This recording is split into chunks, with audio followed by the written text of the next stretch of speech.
of a follow-up sitting right in front of his net. So tie game with 28 seconds left. It's been a really tight game one. I've been impressed with Rogue's resilience. Early on defensively, when they're facing all that pressure from Ghost, it can be easy to completely lose the boost game, lose the mind on being aware of where everyone is on the pitch when the field has shortened up so much on that side, but Rogue now in front of their own box with Gyro trying to take it out. At the end of regulation, it's looking pretty good for, I think, Rogue right now. I was favoring Ghost early on here in terms of the edge, but Rogue have really started to convince me here at the end wave. It's been, I feel pretty 50-50 right now. Taroko with an opportunity here, goes for the bump instead. Lion Blaze now going to connect with Hawkster upfield, puts it back to Lion Blaze off the wall to the backboard, and Aqua goes to midfield. Gyro over the top of Shock, back and forth. Quick attempts from Ghost on offense here at the beginning of overtime. I feel pretty even. I guess the edge for me goes to Ghost just because I scored last, but that's just like a tiny modicum of momentum here. The trap from Aqua blocked by Shock. Follow from Gyro is going to have to figure out how to get the ball to go towards the goal with any speed here. He's moving up and down too much. Not going to find anything. Shock will get a clear, and Hawkster's airborne for this onto the backboard. Aqua's going to have to reach. Doesn't find it. They drop it down, but miss. The follow from Shock back into the box, and they crashed it. Lion Blaze as well. Going to have to careen back to his half just to play defense. Oh, man. Rogue definitely get away with one there. They get the miss on the backboard read, and the shot doesn't come. So you definitely are feeling lucky if you're on Rogue right now, but now they got to break out. Aqua, he had a couple of nice chances. Gyro also tried with an air dribble in front of the box, but it hasn't worked in overtime. Ghost have locked it down on defense. They've always had a response, even right here. Hawkster, he's got that touch, forces Gyro to have to commit forward for that ball. He didn't give it straight to him. Gyro made a good follow-up touch there, and now Rogue can take possession again. But I feel like that's why you and I are probably split here, is because at times it looks like Rogue are taking it over, but then Ghost are so quick on that transition sometimes. There's a big bump. Hawkster gets deleted on the play, and that's a big defensive stop from Rogue. This is so even. Every team, every time one gains an edge, it is immediately equalized by the other. This is a wonderful first game of the day. Lion Blaze a brilliantly subtle trap and catch and carry. On the outside. Aqua trying. Hawkster builds a wall. Shock's up for this one. Doesn't get challenged. And expecting to have to deal with another player. Wasn't ready for the shot he had an opportunity for. Off the wall, the Lion Blaze up for. Taroka's going to beat him to the ball. Shock alone in the backfield. Takes his time off the wall. Finishes it above Taroko. Follow from Aqua. Hawks are up for it. Blocks him. Nothing. Now Taroko, the outside. Again, just so even back and forth here. Taroko looked for the bumps, but not going to find anything. Couldn't free up Aqua's touch. And he ran out of boost and just had to kind of plant himself a net, hoping that a player would run into him. The follow-up touch is good on both defenses. They're not letting either team stay in the half for too long, but that's a nice shot off the bar. Rebound denied immediately. Lion Blaze got in the area. Gyro trying to clean that back up in the corner. Lion Blaze will get it back out to Shock. And we play on, Wave Punk. It has been real tight, but what an exciting first game. It has been really fast. Neither team giving 2 quarters. Every team's given 1 quarter at some point, but it's very even. Both teams maintaining 3 quarters, if you follow my terrible analogy. Here's Taroko through the sky. Drop it back down to the Lion Blaze. Thank you. I appreciate that. I feel seen. Aqua in front of the goal. Back to midfield. Hawkster stopping one and the backflip touch. Getting Taroko and Gyro to pile up on top of each other, but 2 feet off the ground, not going to really matter here. They get to the backboard for free, but Aqua was able to extend it. Is there a follow-up? Ghost not going to have the third man in line. The wide overtime rotations. Just Lion Blaze to a backboard again. Does he find the tap this time? It dropped down dangerously, but still wide of the goal. And where were they supposed to go with that ball? Even if Lion Blaze does make contact, Aqua's got the post side covered up. And that's been the problem. Rogue, they've been really stingy on defense, and Ghost are trying. Like Hawkster, here's a carry. He blows through one defender through the air, but then the play's dead. The follow-up's a little too slow. It's just the reads are difficult to find for either of these teams to put that second man in a solid follow-up spot where you really take the advantage. Big blocks. Ghost. We're in kind of they were in definitely the weaker positional side there for that drive, and yet 3 excellent challenges in a row kept the ball out of their back third. Hawkster on the booming clear, passes to Lion Blaze in the outside. Shock gets demolished up field. Should mean Hawksters can turn on this. This is died. The game has died after the 2:30 mark in overtime. It's just been dump to the corner, Well, the defense has it. We got to pull off. There's no play. Lion Blaze is going to dive forward, but is the follow-up touch there? Okay, he's got that. But you saw no one willing to immediately commit from Ghost. With all of Rogue there sitting, they've got every option covered. Where are you supposed to go without taking yourself completely out of position or maybe an unfavorable 50? There aren't a lot of good options for Ghost when they get down to the orange half, or the blue half, excuse me. And I really think that's credit to Rogue's positioning and the quality touches they're getting on defense. You know, the Rogue's defensive setup has been really, really solid even on that last drive. I think Ghost did commit a player on the shot. He just flew by kind of off cam. I heard him go by. There was only one player left in the backfield, but there was just no shot for him, given the kind of triple man coverage they had tight in the box on defense. Rogue extends this game. This Ghost also extending it to an extra game, 2 for the price of 1 here. Gyro takes the shot. Hawkster with a block. It's very slow, and he'll build a wall behind it. Taroko not able to get it through him, and now Hawkster through the skies. That shot on the outside. Shock's up for this one to try and bump Aqua, but Aqua will clear to the outside. Gyro keeps the game alive. That was a decent opportunity. I mean, Ghost, what can you do when you spend that much time in Rogue's half when you get all those transitions, but you can barely come away with anything? They've got like 15 shots on net, but there it is again. Rogue somehow find a way, despite all 3 players being in the corner. Taroko's the guy that comes up with the touch. Huge touch from Aqua. Demos have continued to keep Rogue in a weak spot, but a cleanly won 50-50 on midfield. Now giving them this opportunity. Bumping Lion Blaze, not going to matter. Oh no! Ghost puts it back in front of the box for Gyro, but Gyro doesn't see anything he can fly at, so stays on the ground now, emerging with control from the corner, trying to connect with Aqua. Sets it up for Taroko to win, and he's not going to miss. 2-1 finally, 6 minutes in. Game 1 going to go to Rogue. Well, Rogue built an impossible barrier to break through on defense, and then one solid play on offense breaks through Ghost. And wow, 6 minutes of overtime, and Rogue take it like that, sending the whole house at that back wall. Woo! That was how to start the day, Rogue. Hello. I love seeing the commitment too. I love seeing them willing to say, "Hey, let's win this game right now." There was no players back. If that ball somehow squirts out of the box towards the back half, they lose the game immediately. But they said, "Nope, we're to take this in overtime and win it." Only 3 goals in 11 minutes, but an exciting game of Rocket League nonetheless. I really think there was only one real error from Rogue on defense, and that was that miss on the backboard read from Taroko, where that should have been a Ghost shot on net and in all likelihood would have been a goal. But Leaf, you got to tell me what you're thinking of this Rogue squad right now. Yeah, well, it's funny because I was going to update you with what's going on, but like this was happening. This was more interesting. It was 6-minute overtime to start it off. But in that time, you know, I won't count out. I'm not going to count out Ghost yet, but in that time, we did see NRG drop a game. They've got it back against Acrew. And version 1 did drop one to Stromboli. They're now tied in their matchup. This is about the only interesting thing going on across the board. I mean, again, those looks like they're pulling it back. But this match has now become the most interesting to me because of how tight it's been. The 6-minute overtime, if we keep at that, this is going to be an exhausting series wave punk for these players. Yeah, you know, congratulations, chat. You're in the right spot. You're watching the best game. Keep it right here, though. Interesting to look at that General NRG versus Acrew match. Both games 1-0. Wow. Snore of a match. That NRG first round curse is real, isn't it? Yeah. Imagine losing that first game, and then if you're an NRG fan, you're thinking, "Oh, are you serious again? Like we're really doing it again?" Again? No, it'll be fine. It'll be fine. Acrew's a good team too. Don't sleep on Acrew. They're good. So Ghost looking to bounce back after being the fan favorite and the unanimous desk favorite to win this match. They drop game number 1. Now Aqua. In the high Lion Blaze trying to connect with Shock, but going to get intercepted by Gyro. Aqua, there's still a possible way to play in that corner, but didn't wait for it to sit. Didn't sit in the corner because he's not stupid.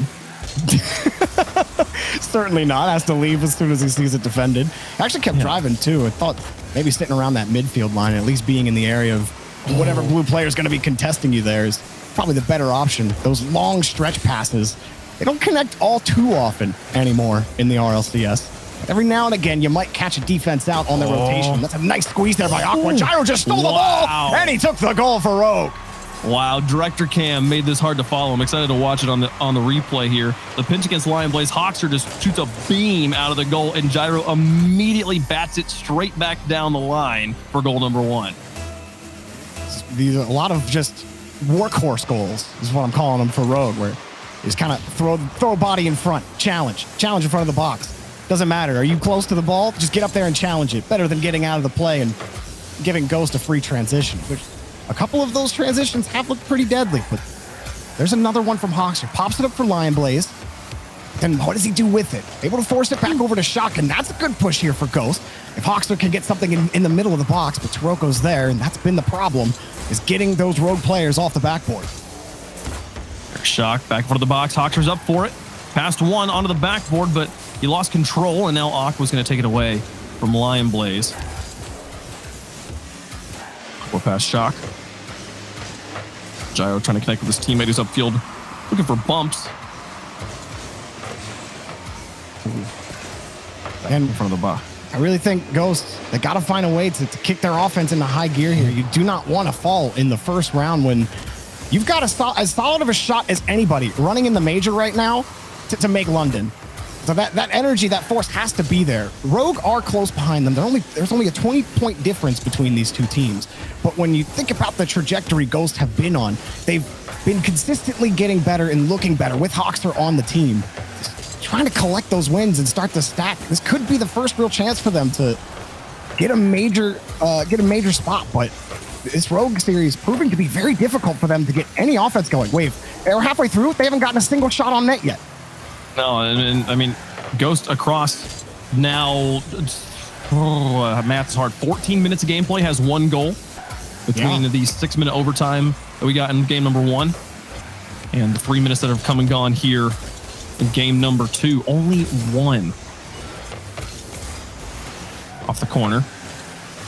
Follow-up Rogues starting to build this suffocating pressure from the midfield. Is constantly pushing the ball back the Ghost territory. Taroko now onto the wall, getting bumped off the ball by Hoxer. Lion Blaze to try and take over, but my goodness, Rogue stretches back to it again. Taroko managed to get another block. Even there, Gyro just gets in front. Midfield, the neutral zone is Rogues. They've controlled the boost for the most part. Look, everyone has to stay back on Ghost. They have to watch Gyro take this ball to the backboard, and not going to get that touch. Lion Blaze is there. That's the first time Gyro actually missed, or Aqua misses that touch. He gets that. Rogue keep their push going. So that one little miss, it changes the entire makeup of this push now. Ghost on offense. Lion Blaze sets it up. Shock not going to get a chance at it. Cleared away. Best look we've seen from Ghost in 2 minutes. Now on the other side, they're going to deal with a counterattack right away, immediately. The moment the goal fell apart, they had to fly all the way back on the defense. Struggling with this midfield right now. Final minute of game 2. Ghost got their work cut out for him. Shock to the outside. He's got Aqua in front of him. He's got a nice coverage, but Aqua keeps it low. Now Hoxer taking over control. Under 1. And Gyro in front of the box. Shock with an opportunity. Past 1, but a shot wide of the net. Lion Blaze blocked by Taroko. Hoxer wants to turn on this, but just doesn't have the boost situation. Shock keeps in the back third, but he's on top of Lion Blaze, and now Hoxer all by himself. Flying to the back corner, picks up the boost, punts it to Lion Blaze, extends it to the backboard. Taroko's up for it. Can they position on this? Shock trying to close on him. They'll steal one boost, doesn't find any bumps. 23 seconds left. Gyro on the backboard's got to work. Back at the corner again. Lion Blaze might have a clearance, and there it is. Lion Blaze gets the go-ahead, and we got a tie game. Gyro on the wall. Slight mistake there on the flip, and then Aqua just couldn't. He didn't. Gravity, man. Pulls you down. Gotta account for gravity when you come off the wall. The laws of physics are rough. And wasn't his best friend there. That's the best part about gravity in Rocket League, though. It doesn't play favorites. It affects everyone equally. Ghost trying to avoid a second overtime. An opportunity here in the waning moments of regulation. Lion Blaze off of 1 in front of the box. It was so close, but no. Hoxer keeps it alive. Keeps it alive for real. Follow up from Shock on the crossbar, but they're not going to find it. It'll go into the ground. Overtime, game 2. You definitely got excited when you see him pop the ball up and it hangs there for a little bit. Aqua trying to dive in with no boost off the backboard to save it. Now they've just won the kickoff. Taroko gets underneath. He's got the reset. It barrels through. Gyro's in the air. Shot. Goal into the bottom right corner. There was no time for me to say it, but I wanted to say, like, we just had a 6-minute overtime. We're going to have a 7-second overtime here. And I was pretty close. 10 seconds here. Gyro will slot it. Taroko, I think, got a key bump there on the last defender as well. Rogue up 2 games, both in overtime. That is quite crazy, honestly. Rogue have not beaten Ghost yet with Hoxer on the team. Yet they're up 2-0 right now, and they look really good. Ghost, they've had possessions on offense, but for the first half of that game, they had 0 shots.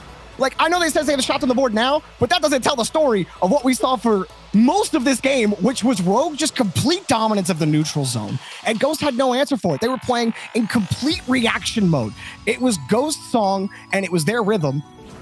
That was it, Leaf. That was it. What do you got for me? Updates, or what do you think? Yeah, I mean, again, I think this still pans out to be, was the most interesting because of the overtimes. But it does look like we may be wrong on predictions when it came to Ghost. This might be finally that redemption that Rogue was looking for. But I will say that over with Sonics and Complexity, Sonics are about to perfect sweep, unless a goal has happened in that time. Oh no. It was 3-0, 3-0. Oh man, both 3-0. This is not Vamos. This is not Vamos. This is not Vamos at all. Sorry, not even 1-0 games, 3-0 games. Jeez. Yeah, this is not even tight. Like Sonics are stomping it right now. And we just saw Complexity with the 7-11 top plays looking great, but for some reason, Wave, they just can't seem to finish. I don't know. I don't know what it is. I've been waiting to talk about Complexity this entire split. We don't get to it. Now's your chance. Well, maybe in the lower bracket. We got the 7-11 plays. We'll see. Well, they're not done yet, but my goodness, come on, Complexity. I believe in you. Call it the 7-11 top play curse, where if you dominate you do well there and the top 7-7, then you're gonna lose. I guess all the Sonics fans out here are like, "Am I a joke to you?" Come on. T-Corel and EZPS, they're pretty good. They're very good. There's Taroko in the corner with Rogue looking not the perfect sweep, but looking for the sweep nonetheless on Ghost. What a way to get a victory against a team that you've yet to beat. Their current roster, Lion Blaze, pumping this one to the back. Ghost will get a follow-up shot here. Taroko with another block. Good look from Ghost here in the beginning of the game, especially they struggled just with possession. Seeing follow-up shots here. If you're a Ghost fan, this is a good sign. Oh, and Lion Blaze was hoping Shock could go for that ball, but Shock not wanting to commit there against Gyro, even though he had the backup behind him. He had the rotation in support of him. I'd like to see Ghost get a little more aggressive against Rogue, especially they got the neutral zone now. They had some of the boosts on that push, but they were unwilling to send that second man aggressively. And I think that's been part of the problem as to why Ghost offense has kind of petered out. Don't be afraid to throw that second man forward. Otherwise, this is going to keep happening. Taroko with the follow-up. And again, the first goal here. Nice demolition to open up the space too, just in case that frontline defender was going to get in his way. Rogue's got everything they need. Just got to hold on for another 3:45. And oh my goodness, Jorby. Sound the alarms, chat. Maybe head over to the Acrew stream or the NRG stream after a 3-minute overtime. NRG dropped game 3. 1 away. Acrew's on match point. Say it with me, chat. Chaos. Thank you. Oh, look at that from Hawks there. Puts it off the bar, but Shock can't get there in time. Taroko's got the defense, and now he's been given the ball, and he sees the lane. He's got Aqua, and diving for the stop was Hawkster. You thought that was definitely going to be a Rogue goal. Ball's loose in front for the rebound. Aqua pops it up above the Ghost defense. Shock missed the ball, and Aqua wasn't expecting it. Here's another stop, and it's denied. What? And it's off the post. There it goes. Yeah, we were wondering, but it is another Rogue goal. Well, this double commit super bad. Shock and Lion Blaze, I believe. No, not Lion Blaze, excuse me, the other one, Hawkster. Shock and Hawkster coming out of the goal there, like both super loose, no momentum, hung in the air, out to dry. Lion Blaze, I'm amazed he got the touch he did, but even with that, still not enough there. 2-0 now, Rogue. Oh my God, what a pitch. What a pitch. Hawkster immediately dove backwards. Like he turned around immediately and just full boost. Like, no, just go. If I end up own goaling myself, at least I knew I got a touch, but whoo, that pinch was nasty. Oh man, when they're going for cooks or pinches, you got a problem. It's fun. You got a problem here. We've been seeing more team pinches too. Like player will air dribble it into another player and they'll flip at the same time. I mean, they're getting really good at it. It's pretty crazy. On the outside. Here's Lion Blaze. Extending it. Gyro with the block. Shock's looking to get on the board. Flip reset. He's going to have the trouble just getting back to the angle of the goal, but he does so well. Just a little bit high. Was going to need some help from a teammate. Hawks are demolished, and we'll put him on the back line here. Can they find the bumps and get goal number 3? Rogue looking to put this series away, but from midfield, they'll slot it. Hoxer finally waking up. Yep, you got to look at Gyro here playing third man. Sees the ball bounce, and then he pulls up off the wall. I'm really not sure what Gyro's thought there was. I don't know if he was expecting that ball to bounce upwards. Either way, turning up the wall was not the play as third man there. You got to protect the center of the field. You got to be able to handle that ball. It's just unfortunate for Gyro. I really think it was just a misread. I thought he thought that was bouncing up, and instead it bounced straight out. Here's Sirocco. Oh my goodness, with an opportunity, places it well, but Lion Blaze careening in off the sidewall, makes a save. Now Shock needing to find a block on Aqua. Aqua went for the slow play, Shock read it, and gets the block. Now Taroko with space, no Hoxer closes in quickly on the ball, putting the pressure on him here. Well done from Taroko, over the top of two though, right back into the corner. And Lion Blaze stranded on the wall. Gyro coming for the touch, Shock puts it back in front of the third. Rogue will do their best to get out of their half, but again, Ghosting the best to get out of their half. Rogue just dominating this midfield. Lion Blaze just booms it away. You're hoping Hoxer can get to that ball, but you got to control that. There was nobody contesting you in midfield, and Ghost have kicked away the ball several times now. Taroko wins this touch. But where's Hoxer going to go with it? I feel like he's had pretty decent control so far, and he does well to break through the entire team. Taroko gets back in time. They got the dunk in front, and it bounces away, and Taroko somehow wins the touch. Oh, complete disaster for Ghost. It swings the other way. It's over. Taroko just single-handedly 1v3'd and got the ball out to Aqua for goal number 3, 2-goal game. That's got to be the end of it. That is the moment the series ended for me if Rogue doesn't find a way to bounce back and win this game. Yeah, I mean, I felt like they had the space. They had the boost on defense to think about how they wanted to move downfield. But instead, it was just chuck the ball away. And all credit to Rogue, because Rogue have done a great job basically writing that narrative and really making Ghost feel that kind of pressure, feeling like they have to boom it away, like they can't waste any time with the ball. But it just hasn't been true. Rogue have had a great ebb and flow and have really pulled off some nice moves, just like Gyro there. Aqua also standing it up. Taroko gets a free ball and another goal. He can't stop scoring. That's a hat trick. Oh, man, it only mattered was the third man there. The musty Shock doesn't know what to do with it. Aqua covers him up. Hoxer's completely useless. No chance he's touching that. As long as Taroko's there, he's got the shot. 4-1, 21 seconds left to go. What an upset. Well done to Rogue. My goodness, gonna sweep him here. If you put your channel points on Rogue, well, you're going to have a nice hefty payday. Here's Ghost. They're not even going to get that goal. Aqua's jumped as well, and Taroko was really hoping he'd get there. A pick-me-up goal for Ghost. And you know what, Wave? 12 seconds. If you win the kickoff, it could be possible, right? It's possible. It's Maybe. possible. I'll give you that. Maybe. I don't want to give people a false. I've watched Cole call a game with 9 seconds left, up by 2, and then have that team lose. So look, if I was Cole in that situation, I'd still call it. I don't know. Well, let's All right, are you sure? We'll see. Lion Blaze trying on the outside. 5, 4, 3. Okay, we can call a game now. It's over. The Rogue payout here is 2.1 to 2.6. Well done to the people that bet the channel points on Rogue there as they get the sweep on Ghost.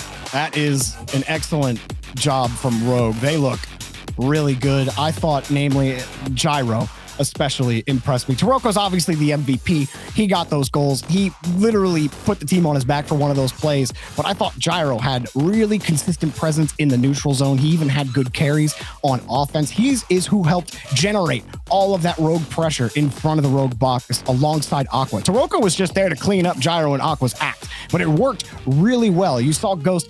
They were unable to do anything. They were panicked. They were throwing the ball away. They weren't able to control it. Rogue were all over him, Leaf. And that's a GG. Yeah, we were wrong. So was chat. I'm bringing you guys down with me. We were all wrong. Rogue stepped up. Yeah. Again, the thing was that Rogue has been inconsistent, right? And Hoxer and Ghost have been significantly more consistent. Here, I think if I went back, I'd still predict Ghost to win, but no, that doesn't take anything away from what happened with him. Oh my goodness, no. Astro in front. Oh, so close. that goal was it right there. I cannot believe this is happening. This is actually happening. This is actually happening. Last regional, I was trying to say, let's have chaos. And then NRG, I didn't think they would lose again. But then they lost again. And here we are again. We meet face to face with chaos and we ask, can you do it once more? And it just might happen once more. The way you say chaos, my brain spells it capital K dash OSS, chaos. Yeah, wouldn't that be like chaos? No, AOSS. Oh, there's no way you pronounce OSS. Right, yeah, OSS. os. You're right. I thought for some reason I thought you said OOS. I was like, no, that's not. Chaos. Chaos. Oh man, Acrew trying to be the harbingers of chaos into the corner. Yeah, this is a good team. I think they had pretty high expectations when this team had formed, but it had proved pretty difficult to crack through like even the top 8 of North America for a while. But the last 2 regionals, I have to hand it to these close qualifier teams, man. They have really stepped up and have really made the North American region a lot more interesting. I mean, the fact that there are still 4 major spots on the line in North America at the start of Regional 3 is impressive enough. But then to see Acrew once more, when you know NRG, know that they have their London lives on the line here, like going down a lower bracket this early, that would be, whew. It's the thing is though, for Acrew, they're done because FaZe and SSG winning round 1. Acrew can't do anything, so they're really playing spoiler to NRG right now. So they're playing the bad guys. We just saw an update from NB Oxygen. They're in game 5. I didn't quite catch the scoreboard while I was up there. Ooh. Squishy barely got out of that one. I thought that flip reset was going to do some more damage. And there is NB Oxygen on the right side of your screen. 1-0 for Envy right now. Game 5. Yeah, it's okay. Again, Oxygen's been making pretty good push as of recent in the past regionals. And they've actually I feel like they've fallen off just a little bit from where they were at the end of winter, where they were actually almost a threat to make Los Angeles at the very end because of how they were placing upwards. Oh, that one was so close. This is just for game 5 NRG. Ooh. This is the best spot Acrew could hope to be in. Never mind. This is no longer the best spot Acrew could hope to be in. Justin slots that one. It was good timing on that one too, though. Oh, nice. Well, Astro almost got there. Well placed. Good speed. Still game 5. We'll definitely be probably going back to that one. I'm interested to see how Envy do this regional. They have not been the best until they picked up Pollution, and then it seemed like they had started to stabilize a little bit more. So Turbo coming back in to sub, maybe a little time, on the bench was good for Turbo. He's going to come right back in and do well, but Envy was still one of the biggest question marks to me as to what are you going to show me? I mean, that was almost in, but flicked out. I want to know how Turbo's doing in this series. Oh, I think I meant just in how is he doing recently? I mean, yeah. Is he loving on himself? Is he taking care of himself? Is he going through some good personal growth? But also, has he scored any goals? Athena looks like she's maulding right now. That is peak the stress. Athena melt. Yeah. The one goal lead.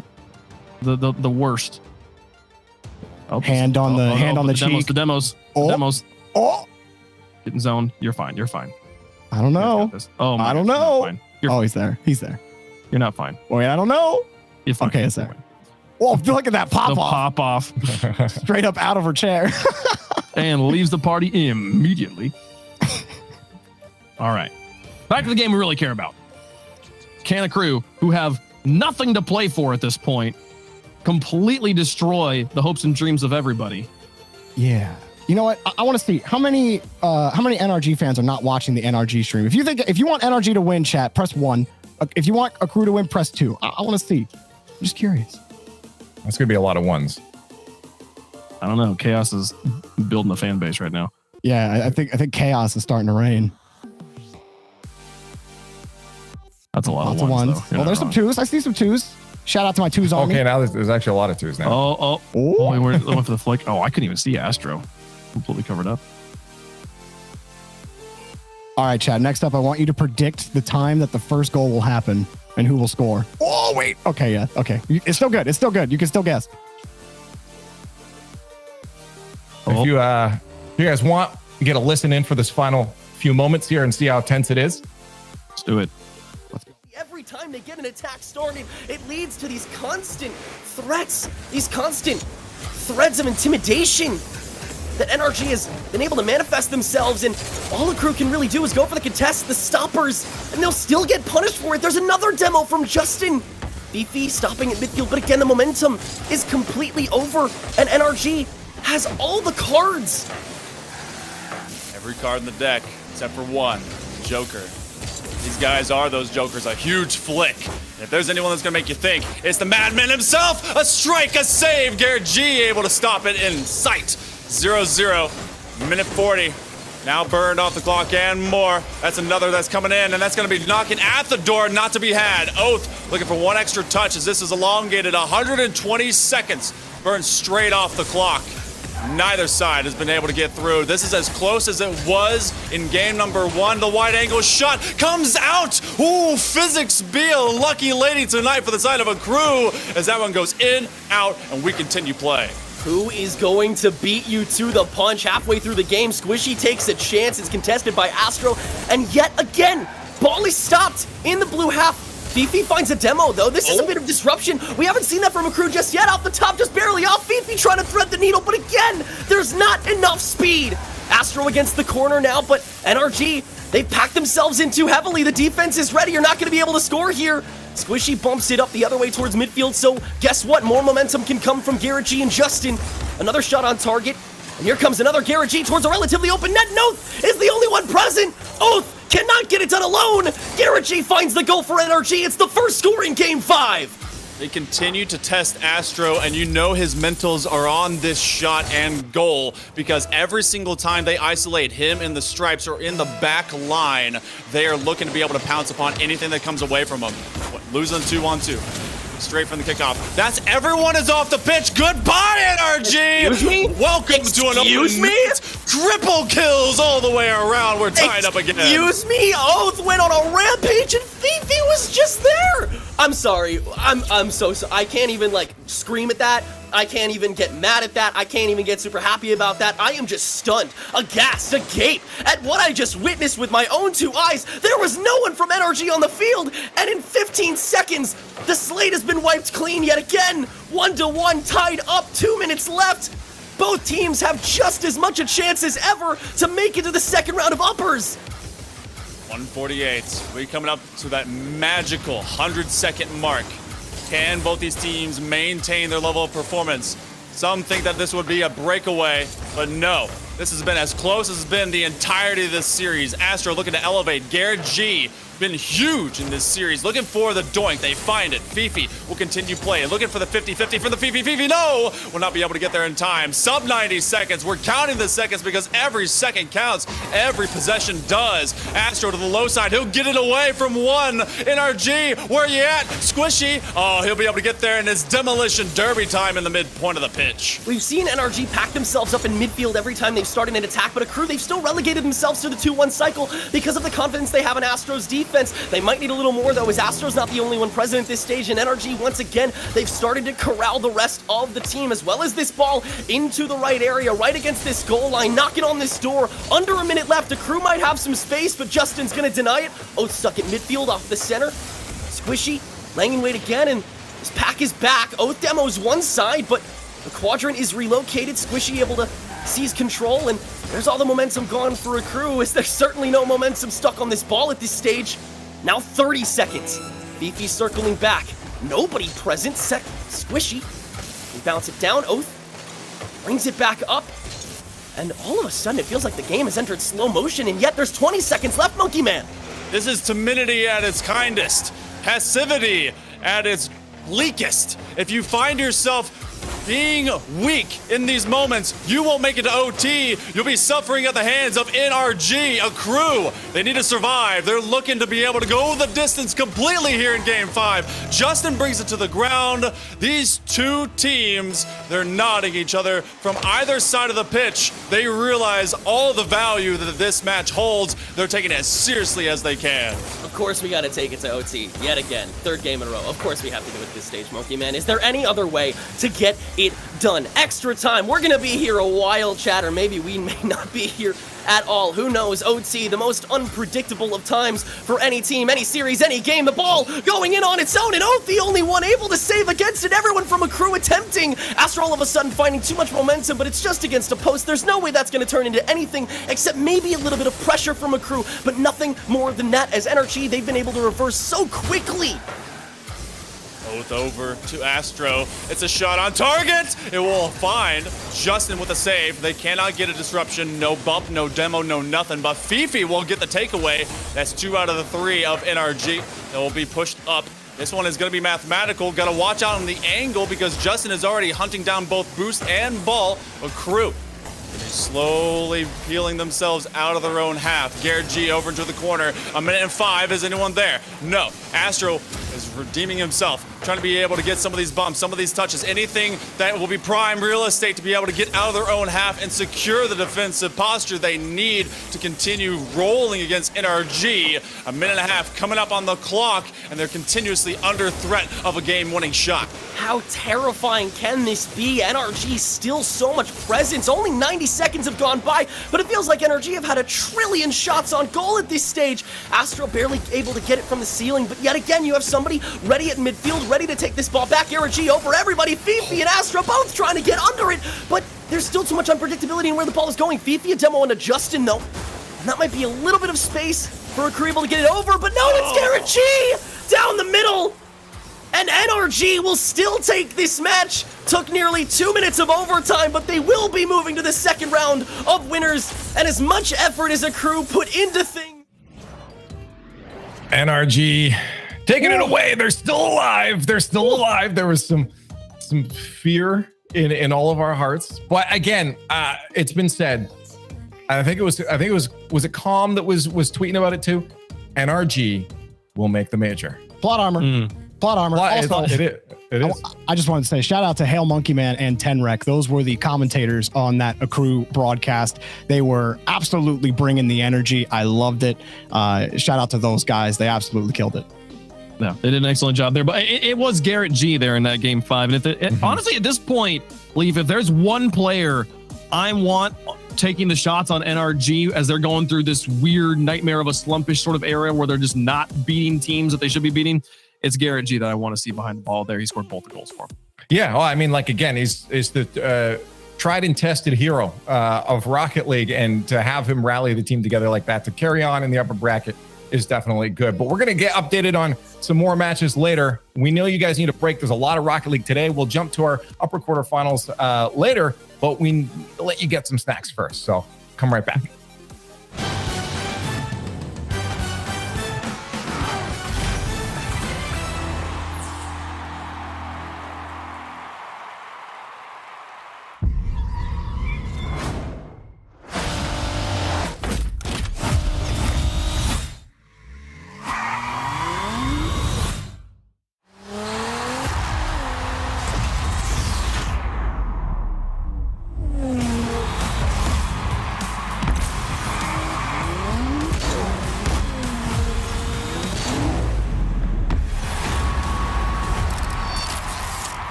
This might not be your car, and this might not be your engine.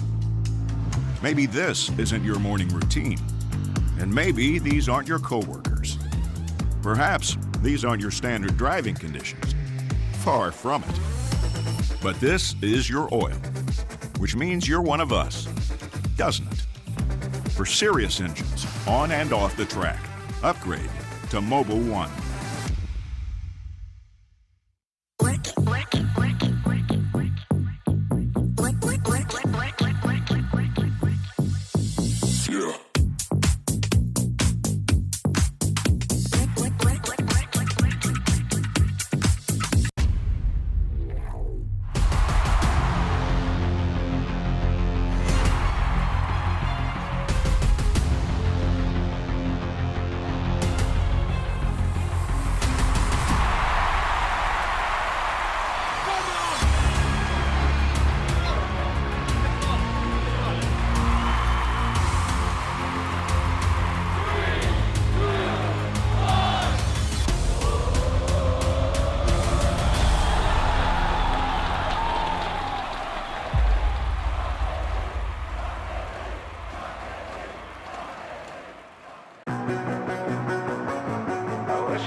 Won't you come over? Dying to know where you came from. We're breaking open. Feel like your future's just begun. And all I know is that we lost time. If we stay right here, we could free ourselves inside. We'll stay awake forever. We'll hide away where no one knows. Let's run away together. Just lead me into your world. We'll stay awake forever. We'll hide away where no one knows. Let's run away together on our own. Just lead me into your world.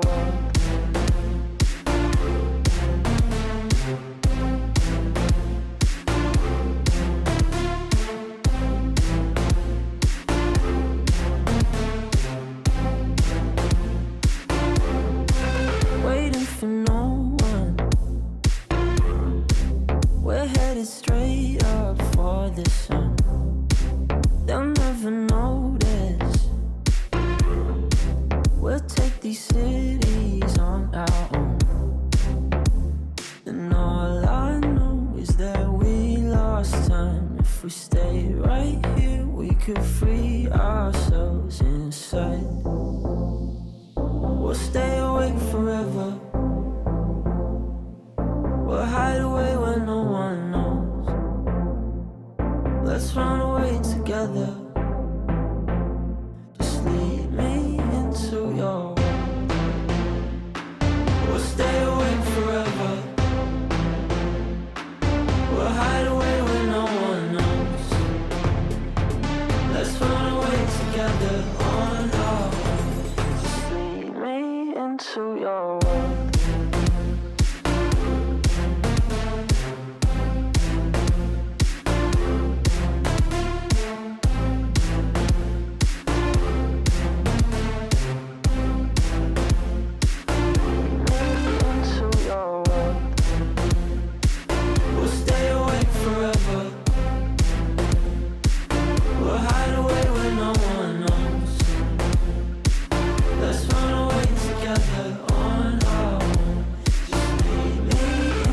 your world.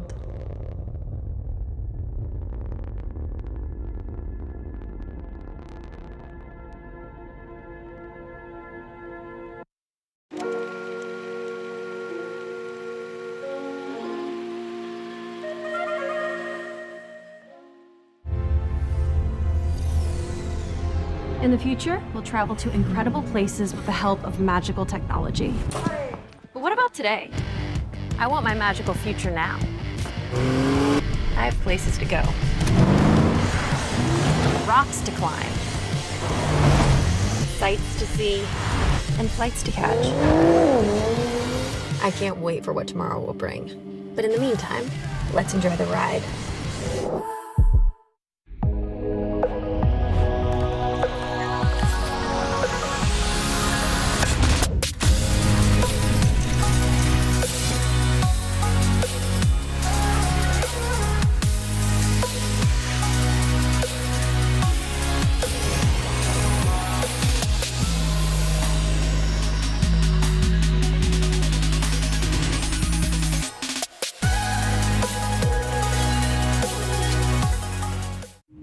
This might not be your car.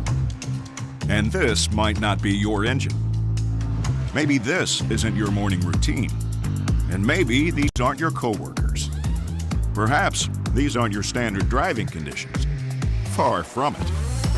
But this is your oil, which means you're one of us, doesn't it? For serious engines, on and off the track, upgrade to Mobil 1.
Hello and welcome back to the Rocket League Championship Series presented by Verizon. We're on day one of the Nissan Classic. Thank you guys for joining back with us. There's a lot of great Rocket League to come your way. We just got through our first round. I'm Leaf, Jorby, and Wavepunk here to help cast those games. They're doing the hard work. I just sit here and look at brackets all day. Speaking of, let's look at those brackets. Let's see where we ended up. Wavepunk, wow. We had a fun, seemingly like it'd be interesting start to the day, but then all of these series ended up correcting themselves into a bracket, upper bracket, at least to me, that looks very familiar. Yeah, I think honestly, probably the biggest upset is the 8th seed over the 9th seed, which when you word it that way is not much of an upset, or the 9th seed over the 8th seed, rather, excuse me here, Rogue, beating Ghost. So they'll face off against G2. We'll see Space Station face off against the Sonics. V1 taking on Envy with Turbo Pulsa. And then the big one that we all have our eyes on here, FaZe versus NRG, Jorby. Oh, man. The last time this happened, last regional, we had the longest overtime in NA RLCS history. FaZe had 36 shots, I think. And then literally everyone on NRG had over 1,000 points. It was one of the most ridiculous games of Rocket League that I have ever witnessed. And you know what, guys? Let's run it back. I'm sure FaZe fans would love to see them miss the net 1,000 times again. And a reminder here that these teams up here have their second life. We're going to go into the upper quarterfinals. And after that lower round one there, all those teams only have a single life left. Once they lose, they're out. But we'll be catching those series after these ones here. So let's talk about that match that we're excited about. It's NRG versus FaZe. A huge matchup here for NRG. Lots on the line. Jorby, obviously they still have their second life in line here, but they have to make top 4 to be able to make that major. Yep, top 4 minimum for NRG. FaZe on a similar path. They would love to just clean up NRG here because the history has not been kind to FaZe. In the winter and spring split, they're 0-4 against NRG. NRG literally have their number. And FaZe fans, I was seeing comments for like around the community before while we were on break, and everyone's like, I'm just going to pretend like this match isn't happening. Someone's like, I didn't see anything. My monitor's not on anymore. Like, these are real comments that I saw from FaZe fans. They are not happy about it. No, fair enough. Reddit, maybe, Twitter, everywhere. Maybe we'll see how much they rally behind the team then. It's time for the Verizon fan vote. Hashtags in the chat. See if you can pump up FaZe a little bit. NRG is definitely, if we looked at track record of how many of these fan votes they've won, I think they're in the lead right now. They got most of them. Definitely in like the 90% of them, at least. When's the last time they lost a fan vote? Like, are they undefeated in fan votes? For this season, probably. Yeah. I think the only time they've lost is when we've goaded them to vote for the other team. When we've like baited I can't remember when that's I think that was at a major though, so I don't know if it counts. I think maybe at the Winter Major one time they were playing like the massive underdog, and they came up, the poll came up, and they were still winning, and then we left it up long enough for chat to eventually swing the other way. Yeah, around. That's true. Yeah. Okay, well, I need your answers on this one too. Who's going to take this one? I got to stick with the numbers. I'll go first again. NRG. I mean, we've seen it before. You said it. They literally have their number. FaZe still looking solid. Like they look like they've been getting their act together as of recent. NRG. Still those question marks surrounding what's going on with the team. I just think the plot armor is going to be strong, Jorby. Look, the plot armor can't be real, can it? Like, is this actually like NRG are going to go 5. They're going to go 5 against a crew. And then go and play FaZe, who are one of the best teams in North America, who have First Killer on their team, AJ and Typical as well. And then you're going to tell me that they're just going to clean up house against FaZe and look like they were going to lose against a crew? Of course, it's going to happen because that's what happens every time. NRG are going to be 5-0 against FaZe after this is over. Yeah, I don't know. I've been watching a lot of FaZe 4 Marvel here. As far as I'm concerned, this timeline's all been written out, and someone's scripting NRG here. But I feel like FaZe. Is this the earliest they've faced off against NRG? Like NRG seems to do better as the bracket goes on. They struggled the most at the beginning. This might be best case scenario for FaZe. I'll go with FaZe. Come on. I mean, they had a best of 5 in the last regional and FaZe still couldn't close it out. They gotta beat them eventually, though, right? Like eventually, they don't have to. I mean, they could also just be perennially defeated by NRG. It could happen. Well, let's see what chat thinks. Did they win it again? Bonk.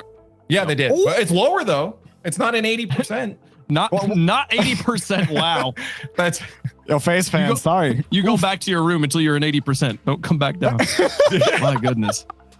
These, Well, we're going to find out if the plot armor is real because these guys are about to hit the field again. Both teams have that second life on the line. But Wave, NRG is going to want to keep a hold of that as long as possible through the upper bracket. Absolutely. Here, NRG obviously playing to game 5 against Acrew, but they did get the win on some excellent shooting from Garrett G. Will that victory be enough to light the fire back under this team and bring back the consistency we've seen from them so much? Here's Squishy with an opportunity on net, and he won't miss. That's the first goal for NRG. NRG not wasting any time getting started against FaZe. It started off real quickly. When we watched that game 5 against Acrew, it took a little longer to get that offense going, but NRG get on the board first and establish that so important early game momentum. Who's the first killer? Looking for to bounce back here. We saw one shot on net from FaZe in that opening volley. And then immediately it was NRG's ball.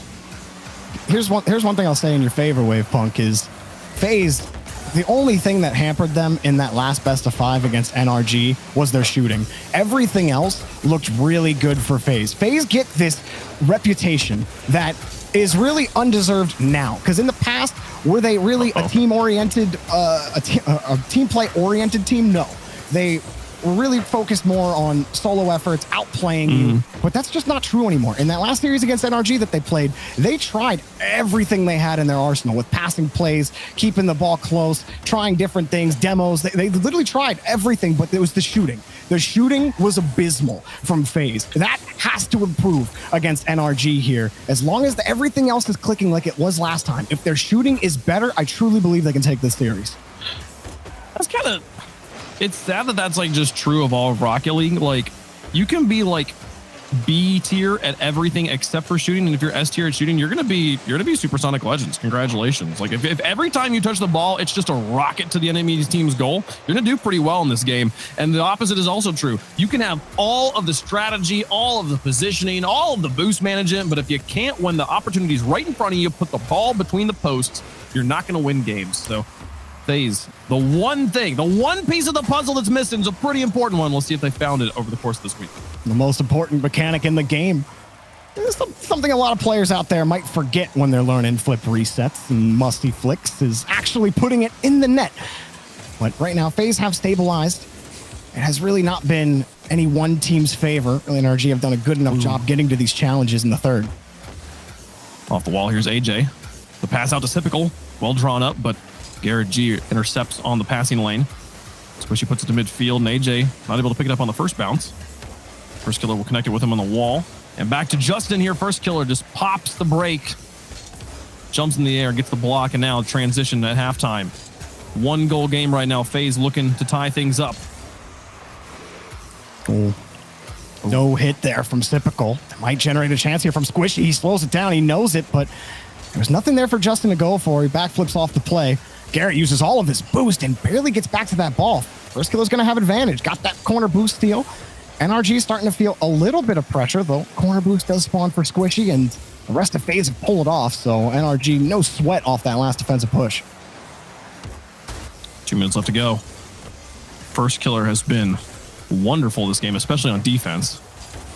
She puts it high. First killer just putting pressure on Garrett, who still gets the clear. AJ with some space now connected with Typical. Does he give it back to AJ? He does. AJ's reaching for it. I don't think he was ready for it. Didn't have the boost either. First killer's going to miss on his flight. It's all up to Typical just to hold on to this pressure. AJ's got a full tank now. He gets it past Squishy onto the backboard, but Garrett G will clear it to the edge. Justin in net. We should have a solid setup for NRG to get back on offense. Garrett ripped it down, and AJ followed that ball perfectly, and Squishy barely makes the stop. First killer had pre-jumped, thinking he knew exactly where that ball was going to go. Now Typical's rotated back, and this is exactly what happened last time when these two teams played. Quick transitions, quick shots on net. Here's another one, but Justin's going to slow it down, and it's saved by Typical. First killer getting there quickly with a massive follow-up to get FaZe out. Oh, first killer is just... especially in his own half. Every touch is about the best touch he could possibly be making. This one dropping into the box, but no one home from either team. First killer will pass to Typical. Straight down the midline. Justin to Garrett G on the outside. AJ blocks. First killer's up for it. Looking for the shot. Blocked by Squishy. Justin going to dodge one demo. And now having to back into this. Out of boost. Bumped out of the play. First killer stops it for AJ, but Garrett G just collapses on it. AJ now in the midfield. Runs into Squishy and NRG. Oh, no. Not giving FaZe a single ounce of field. Not giving them an acre, not giving them an inch. 30 seconds remaining. And when they do put in a bid, really they get stuffed by NRG, who keep changing the pace on them, slowing it down, hitting the brakes. First killer earlier, he tried to pre-jump Squishy. That one was more just where the touch went, but then he tried to pre-jump Justin, double hopped, and Justin just stopped, let first killer fly by him. The first killer's in front again, and he does it every time for FaZe. You need a goal, you call first killer's number. He gets the flip reset. I think everyone positions to guard that. He's like, nah, I'm just going to block it. I'm just going to block you here, man. It's going to bounce just ever so soft, uses the side of his car. It kills some of the inertia or the velocity that the ball could gain, the power the ball could gain, so it doesn't bounce above the crossbar, just tucks it underneath. With 7 seconds left, FaZe is tied it up. First killer wins the touch. AJ's only got 25 and has to pull back. NRG, do they play it on the transition? First killer hops on top of it, and I just time it again. When FaZe look like they're about to be beaten down, even out of regulation, first killer somehow always comes up with the clutch goal. He's one of the most ridiculous players that have ever played this game, and his clutch factor is enormous for FaZe. And what a goal to get FaZe back into it, and they've even got some pressure here at the start of overtime. All right, how long was the overtime last week? It was 11 plus. I can't remember it was like 11:56, I think. No, 13:56. Yeah, that was at least 13. 13:56. All right, cool. Got to get 14 minutes this time. Let's go. Come on, guys. We can do it. Break the record. Yes. Maybe, you know what? 60 shots this time. Can you double your shot output? That would be pretty ridiculous. Can you imagine 60 shots in one RLCS match? That would be so many. I'd be doing good to remember 8 of them. That's like 3 pairs of your hands. Yeah, how many? Man, yeah, that's a good way to think about it. It's a lot of fingers, but first killer. If I had my 2 hands and I have a pair of them, and I do that 3 times. Yeah, that's 60. Are you guys okay? No. Over one. Oh, that was it's wide. It's wide.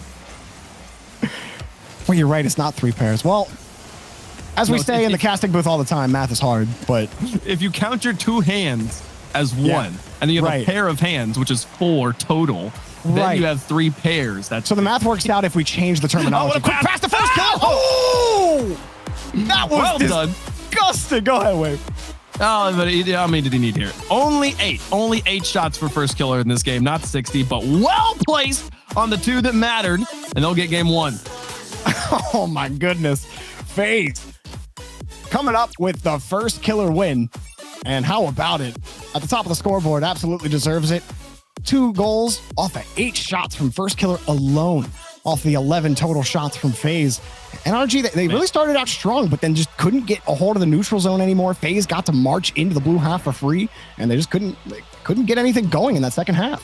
Those 2 saves from first killer also both super critical. Without those touches literally were there's saves, and then there's the goals literally going in. It's a rocket to the net. It was a great shot. First killer making the stop, keeping his team alive, getting them to overtime, and then getting them the overtime winner. I think we should still avoid math on the cast. And when it was pretty slam dunk in my brain when I came up with it, Leaf. Look, I was confident. Okay. This is hands, right? Yeah. So if you have a pair of them. So you see, so now between Jordy and I, we have a pair. We have a pair, right? So like me and Wade put together, we're 1 pair. We're 1 pair. 3 of those is 60 fingers. That's 60 fingers. Why That's are what I you was talking guys about. one pair? Wade Punk and I are on the same wavelength. He understood what I couldn't verbalize, Leaf, and he slammed it home for me. Thank you, Wade. I'm glad you 2 are on the same page at least. I get it. Smile in chat if you understand. Nothing really. One's in chat. One's in chat if you understand. Let's do it. I get it. Smiley face. Oh, you want smiley face? I'm sorry. I want to say I get it. Smile. Oh, Leaf's trying to run a real show. I'm trying to do something here, and fingers are more important, I suppose. Counting. No, nothing really interested to happen. I'm not gonna lie. There's so many ones in chat. Oh, that's cool. Oh, great.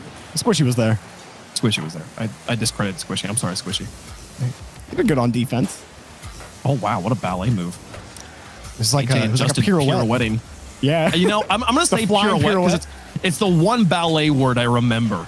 I don't even know what a pirouette is. Maybe for so long, I've been trying to find like a play or a goal where I could call it the flying pirouette, but There's so few like true air dribble goals that are scored now at this level that you just never really get that opportunity. That's a really solid team name just waiting to happen. You guys can have that for free. Yeah, take it. When you sign up I for just sold your qualifiers, idea for free. that works. That's fine. Oh, It's in the public domain now. It's too late. Off the That's backboard up for free. Follow from AJ. No, Garrett G in the front of the box going to cover it up. And NRG looking to bounce back after dropping game one. Just saying, not good signs. Well, they do have the neutral zone right now. AJ's back. He's got the touch out. And first kill is going to be the one on duty for shooting. I think FaZe are going to be in good hands. Here he comes off the ceiling. He's got the reset. Let it drop. Typical also tried to help out, but it pushes back over to the neutral zone. And AJ will buy some time as first killer's deleted. Typical was able to get there a moment. Oh, there's a news update. News orb here, or news leaf here. Just a little bit interesting. Remember, we do have team streams going on. If you want to check it out, interesting. Version 1, currently up 2 on Envy. They're 1 game away from clinching majors. Definitely something if you want to head over to the V1 stream and check out them. They're in that game 3 right now. Wow. That's huge. V1, one of the top teams in North America, easily have solidified themselves as top 4. And some questions for them in the spring split as well as to whether they were going to be able to continue that trajectory. So nice to see from them. That's so many teams will have like one really good pop-off moment and then just the follow-ups not there. Not the case for version 1. Garrett G with a flip reset blocked by AJ high in the sky. Ball from Justin. I think he got actually bumped on his initial trajectory. Now Typical dropped at the first killer onto the backboard. AJ's up 4. Got a little bit of space, but going to have to work an angle here to get this towards the goal. Somehow first killer gets that for free. And again, still nobody on the backboard. Dropped the Typical. Oh my goodness. Justin bailing out NRG when they did not deserve it. And we'll stay scoring. That pass back over to AJ. And he just couldn't put any power on it. And I believe a pause has been called. And we'll figure out what's going on and get back to the game as soon as possible. This is going to be the saving grace for... Okay, looks like there's a small technical issue on Justin's end. Should get cleaned up here pretty quickly.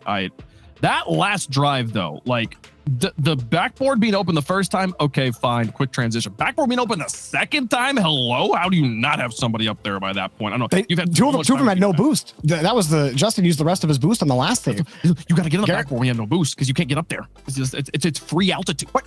You can absolutely get up there. I actually like how. I'm sorry. I misunderstood. Because you don't have boost, but being on the backboard is good, Leaf, right? Right. If you have two hands, Leaf. And you have so I genuinely, I'm sorry, I'm listening to you guys analyze here, but I genuinely can't get over the fact that you think a pair of hands is 4 hands. Leaf, we're dropping it. Hands. We're dropping it. These are my hands. We're dropping it. If I have a pair of them, there's 4 of them. Anyways, Justin came up with the save last time, and against the last series that they played, NRG and FaZe, Justin was literally the hero on defense for NRG. He had come up with so many clutch saves. And again, at that end, you thought FaZe was going to score. And I really like how first killer's moving around the pitch on offense. These touches are all smart into areas where it's hard for NRG to get to it. They're forced to use a lot of boost on defense. They're forced to stretch. And I think first killer really, he's got his finger on the pulse of the series right now. And he's looking like the most dangerous player out there. I think that generally is what it comes down to. I mean, if you look at, when you think FaZe Clan, one of the first names that will probably pop in your head is first killer, right? Like that's, I guess there's only 3 that could possibly, but that's probably the most likely name that would pop into your head because a lot of times first killer is leading the charge. He's one of the most mechanical, one of the best players in the world, and has often been debated as the best by a lot of people. So I'm not surprised that first killer's got this down pat and has been grinding recently to make sure that this team doesn't have that curse of always falling out in 3rd or 4th position in a regional. They want to get to the end. These are young competitors, Wave, that want to make that drive to win these regionals. They're not just here to be at the top 4. They're here to be the best. It's the goal for everyone. I mean, we've seen plenty of teams, have their moments where, what was the last regional? Seeing the teams that made the run, like the underdog teams showing up, making their big stories. Like it's a big thing for them to even make it to top 4 at that point. But the moment you've done it once, then making top 4 is not as satisfying. You have to get the win. You have to improve always. So for both these teams, just making it isn't going to cut it. No, they do reset on the kickoff. About the halfway point in the match, or in the game, excuse me, is Justin trying to get the dunk there. And I think for NRG, got to find a way to get into these challenges. It has been difficult because, like I said, I think First Killer's really had a good eye on the blue half, and it's been tough for NRG to be in position for his touches. So he's put them away from them. But let's see how NRG can adapt after they've been able to reset on the kickoff, and First Killer misses what would have been a juicy redirect. That was a really solid pass. Pretty unblockable shot, but just wide of the star shooter here for FaZe. Well placed shot here. First Killer can jump back in front of it. He made the first clear and then does a 180 and gets a second save. NRG's got to figure out how to deal with First Killer this game, because if there was accuracy problems for FaZe previously, First Killer doesn't remember. And another demo from Garrett as well. The pass to Justin forces Typical to come up, but there's First Killer stuffing them in the neutral zone. AJ beating Garrett to the ball. If he can get the rebound, he just goes up, forces Squishy onto the wall. But you saw Typical not willing to commit on that play, respected Squishy on his approach. And we're kind of neutral again here as we approach the final minute. Oh no. Trap from AJ. He had the boost stolen from him as well. That could have been really dangerous. But right back into Typical's bumper. Not bad pass, but can't find Typical again. Yeah, First Killer for some reason puts it to the corner. 1 minute remaining. No goals on the board for either team. A wonderful extension in front of the box. Typical tries to crash it, but Justin puts it just high enough. The bumper touch from Typical goes wide. Now Justin flying down the other end of the field looking for the counterattack. Pinches it into the corner. Typical through one. Keeping the ball high on his hood. Gets the dunk on Garrett. Justin will pinch it against his own backboard. It'll fling to the other end of the field.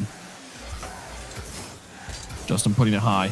Garrett G chasing this one down. He's Typical. He's got a free backboard drop to the double tap. NRG will be on top in game 2. That is a clean double touch from Garrett G. Justin lays it up. Typical was a little late on his launch, and Garrett barely beats him out.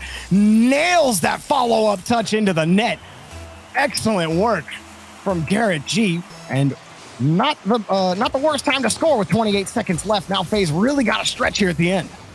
Yeah, FaZe with their easily can come back from this, but man, NRG definitely stepping up from the way we've seen them play previously. Small touch here that Typical's going to advance on. Justin wasn't ready for it, but actually Typical with the miss. Justin will have free ball space. It's taken away now. 5 seconds left. Back to First Killer. Over the top of Garrett. Undrop into AJ. Just wide follow-up. First Killer's got an open space. Puts it back into the box, and Justin will block. No boost for AJ. He's going to have to work to keep it up. Not going to happen. NRG tie the series. Oh, it's always got to be interesting at the end, doesn't it? Oh, my gosh. I thought they had it. I saw the ball just hang time with only First Killer behind the ball, and I'm thinking, oh, he's about to slop that, but he couldn't get any power on it. He didn't have a lot of boost, and Justin comes flying out of the net to save the day for NRG. And just like that, we're all tied up after that little pause. NRG hang on to that 1-goal lead. And it's still, I mean, this, honestly, it's anyone's game. You can't pick one or another. FaZe, really good passing, but Justin's pass to Garrett was absolutely clutch. Keeps it away from Typical, has too much space to cover, giving Garrett literally pixels of space to get that double touch. And update across the board, that version 1 update, they have completed that 3-0 over Team Envy and clinched the major. Version 1 have clinched the major. So nice. Yeah, claps all around. Claps in chat. We get calm giggles on land once again. Calm giggles in London, in fact. They're in a good spot as they sit in the upper semis. And honestly, G2 doing what they do, they're looking like they're about to 3-0. And Space Station actually having trouble against Sonics. I think Sonics is definitely starting to show some of these top teams to watch out. Look out for us. The Sonics fans continue to say, "Am I a joke to you? We just beat Complexity, who was your entire highlight reel at the start of the show, and now you're surprised we're doing well against Space Station here." So yeah, Sonics definitely a team to keep an eye on here. We had a moment like this. I feel like there were moments like this in the previous events too, where like the third regional, there always is some team that doesn't really stand to gain too much from a good performance, but yet still performs so well. And I feel like the Sonics may be having that split here. We'll see. If they beat Space Station, be a good sign for them. Yeah, this could be that one regional for them for sure. They've been chomping for so long in the lab. I was really high on that team when RLCS 2021 had first started, and they just were not able to really put it together for a while. But now you're starting to see some results. Complexity is a really good result for Sonics. They don't have a lot of results like that as we get underway in game number 3 of NRG versus FaZe. Again, reminding you of the stakes. for NRG. They need a top 4 placement in this regional just to make the major. But going down he's in the going for the lowers bump. this early, it's definitely going to make life a little more difficult. So they love to beat FaZe here. Squishy shot denied by AJ. Well, one of these teams are going to drop to the lowers. That's just how dense the region is. When all the top teams win in round of 16, that you have your top 8 in round 2. 4 of them drop to the lowers. It's crazy. It's nice for all those North American fans that are tired of hearing about EU depth and NA inconsistency to see these close qualifier teams playing a lot better. AJ, nice little wave landing there, but Garrett was on top of him on the challenge. Still like the use of the play. For everyone jumping at FaZe there, but so was NRG double committing. Squishy gets deleted. AJ says, oh no, he didn't want to pop it up like that. Garrett G gets on top of him. The rest of FaZe have to wait as Justin doesn't want to just give it up. But there was nowhere else for him to really put it.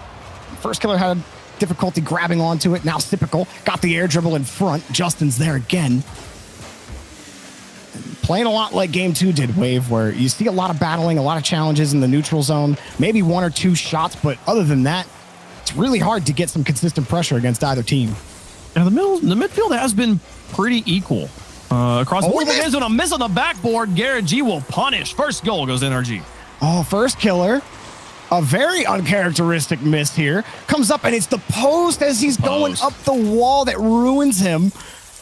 His approach was just a little off, and the wheel, it's very slight, but it clips him as he's on his way up. And that little minute difference is just enough to take him off the path, because he's got to be careful with where he puts that ball too. He has to be mindful of where exactly he's touching that. He doesn't want it to give it right back to NRG either. And it was just an unfortunate clip as he went up the wall. Yeah, your dismount or your initial launch on any flight, it's 90% of how well you're going to do on getting to that ball. And when the unexpected kind of foot enters into empty space and curves inwards like that, it's very difficult to overcome. And players good as AJ not gonna make it. Wall play shot here. First killer dives for it and makes the stop. Justin now looking to connect with Garrett G. Goes to the back wall. Runs in the first killer. Typical now with the ball downfield. FaZe are getting stuffed right now. Maybe they get it here. Typical took it across, but I really think that just gave away possession. Yeah, first killer had it. He could have had the 50. Maybe Typical follows that up, and now they get destroyed on the turnaround. Justin puts in a goal again here for NRG. Typical not able to get away from Squishy, and AJ again. This time no post to blame. Goes for a high shot. I think he just kind of overjudges how high that ball is going to bounce. He's a little bit in front of it as well. Maybe just expecting Justin to crank the shot directly at the goal. Justin with enough time there to read AJ's positioning and bounce the ball under him for the shot. And for the first time, we got a 2-goal lead in this series. FaZe looking less and less in control as the series goes on against a team, again, they have yet to defeat. And they only just picked up their 3rd shot about 10 seconds ago. There's their 4th. But for the majority of this game, they were held to 2 shots. And this is the most high-powered offense in North America. And if they're not taking shots, that's not going to get it done. No, big brain stuff there. But for FaZe, who have been just so good consistently, no matter who they play against, they put shots on net to hold them to 4 here, and maybe a 5th as it's saved. NRG gets a little pinch as well. First killer swings wide, gets around Justin. Garrett gets deleted. First killer's got 1 to beat, but Squishy was on top of it, and NRG kill another FaZe push. Man, Squishy saw the demo on Garrett coming and just put everything he had into the thrusters and launches forward to make sure he meets that ball as early as possible. A great look for FaZe, shut down by quick awareness from Squishy. Earns himself a savior medal on the following drive. 51 seconds left. Up by 2. NRG with control. FaZe in a rough situation here. Nice pop there from Typical, but Justin immediately grounds himself and stays in the play. And this was, I don't know how FaZe is struggling just to get the ball back. Yeah, they get 1 touch out. First killer gets the wall here, but he gets knocked away by Squishy almost. Garrett G drills through him, and maybe that's it. Off the bar and in. Finally, they find a gap. Thanks to first killer, and delivering it home with Sip. First killer with the flip reset. Wow. Justin tries his best, but well placed. He had given some separation off that back post, creating just 1 lane of kind of space behind him. But the FaZe offense was able to find 1 goal game, 23 seconds left. Suddenly bringing it within reach. That one bouncing across. Garrett misses. AJ's there. The tie game. Oh, Garrett had scored off of a first killer miss earlier, and now he's just giving that gift back to FaZe. Whoopsies. There's AJ, who was playing that miss. He saw it ahead of time, and he knew that he could get to that net. Big tying goal for FaZe. The NRG rotation hadn't fully formed up following kickoff, which leaves Garrett in a rough spot there. But a player as solid as Garrett should easily be able to pick up a ball moving that slowly. And 9 seconds left. NRG thought they had done everything they needed to win game 3. They're going to have to find one more goal. We've gone to an overtime once this series. Will we go again? FaZe with the last look. It drops into the ground. Overtime in game 3. The pass was looking scary, but it was defended. There was a challenger in front. And a game that probably should not have gone to overtime as Justin gets deleted by first killer. Squishy tries to keep it locked. AJ had to use all of his boost, and it's pushed back to the opposite side of the orange half. Squishy has got the corner boost, got the first 50, got the touchdown. Justin in front, denied by AJ. And FaZe a little tenuous here on defense. Everyone's sitting on 20 or lower right now. Working on that small pad game, trying to get the clear. First killer goes with the go-ahead demo, and it's taken out. FaZe trying to get that ball back out, and it's into the blue half. First killer getting pressured by Squishy. Drops it behind the frontline offense. Now AJ trapped past 1. This one goes out to Justin. And now beats first killer, Typical, in the back. The third man will clean it up, send it to the corner. Now Squishy off the wall. Back into the midfield for no one. AJ will pick up control. NRG waiting for this. And Garrett can't get that follow-up. See Justin Alice to get it in reverse. First killer. To get underneath it. He didn't have a lot of resource to work with there as he came down. His last pass was pretty disgusting for FaZe, but now they're back on defense. Justin whips this one across just to buy some time. Garrett was playing a loose second man there. Squishy was getting boost back, but he did his job, and Squishy gets the next touch. FaZe are in trouble. The first killer can't get back to the 50. Here comes Garrett diving in front. There's Typical to close it down. Squishy back across, first killer. Extends it to the corner. FaZe have been trapped in their back third for a bit here, but holding on just fine. This one might fall apart, though. Last shot here. Squishy up for it. Blocked again. AJ at the point of contact, high in the sky in front of his box, makes a stop. NRG trying to gain control here. Squishy not going to be able to pick up the pass from Justin immediately, but Typical gives him some space, and suddenly the ball's left loose. Garrett G to close on it. Justin now picking it up on the following challenge. In the corner. Pass. Squishy. Blocked by first killer. Typical bid on it as well. AJ gonna have to find a stop. Doesn't find it. Typical just barely makes this touch after having enough time to get back in rotation. And the boost spawns just in time for first killer. And now he's got to go ahead downfield. Flip reset. And Garrett's on top of it. He's seen it twice already. He's not going to get fooled again. Squishy pops it high. Garrett's already in the midfield. What's he got with it? Off the ceiling, and it's defended. FaZe aren't going to be that easy as they get the clear. High in the wall. First killer will be the first one with the ball. Reaches a Typical. The corner over his shoulder. How about it? An absolutely ridiculous redirect from Typical. Hits it on the top of his hood. Pinpoint accuracy and power to boot. 131 kilometers of pain. Wave Punk. Put that one in your top 7. That one went to 11. My goodness. And FaZe, just like that, after dropping being down by 2 goals in the final 30 seconds, win it here in overtime. NRG gonna be scratching their heads. Oh, that was such a tense overtime. Belief. I gotta know your thoughts as we look at the Mobile One high performance replay. Well, we picked out the most interesting match again to show on the broadcast because all the other ones have come to conclusion here. It's just FaZe and NRG now that are facing off. We have the back and forth. Sounds You're about watching right. FaZe with some of the craziest plays as you expect from these mechanical players, Trippy.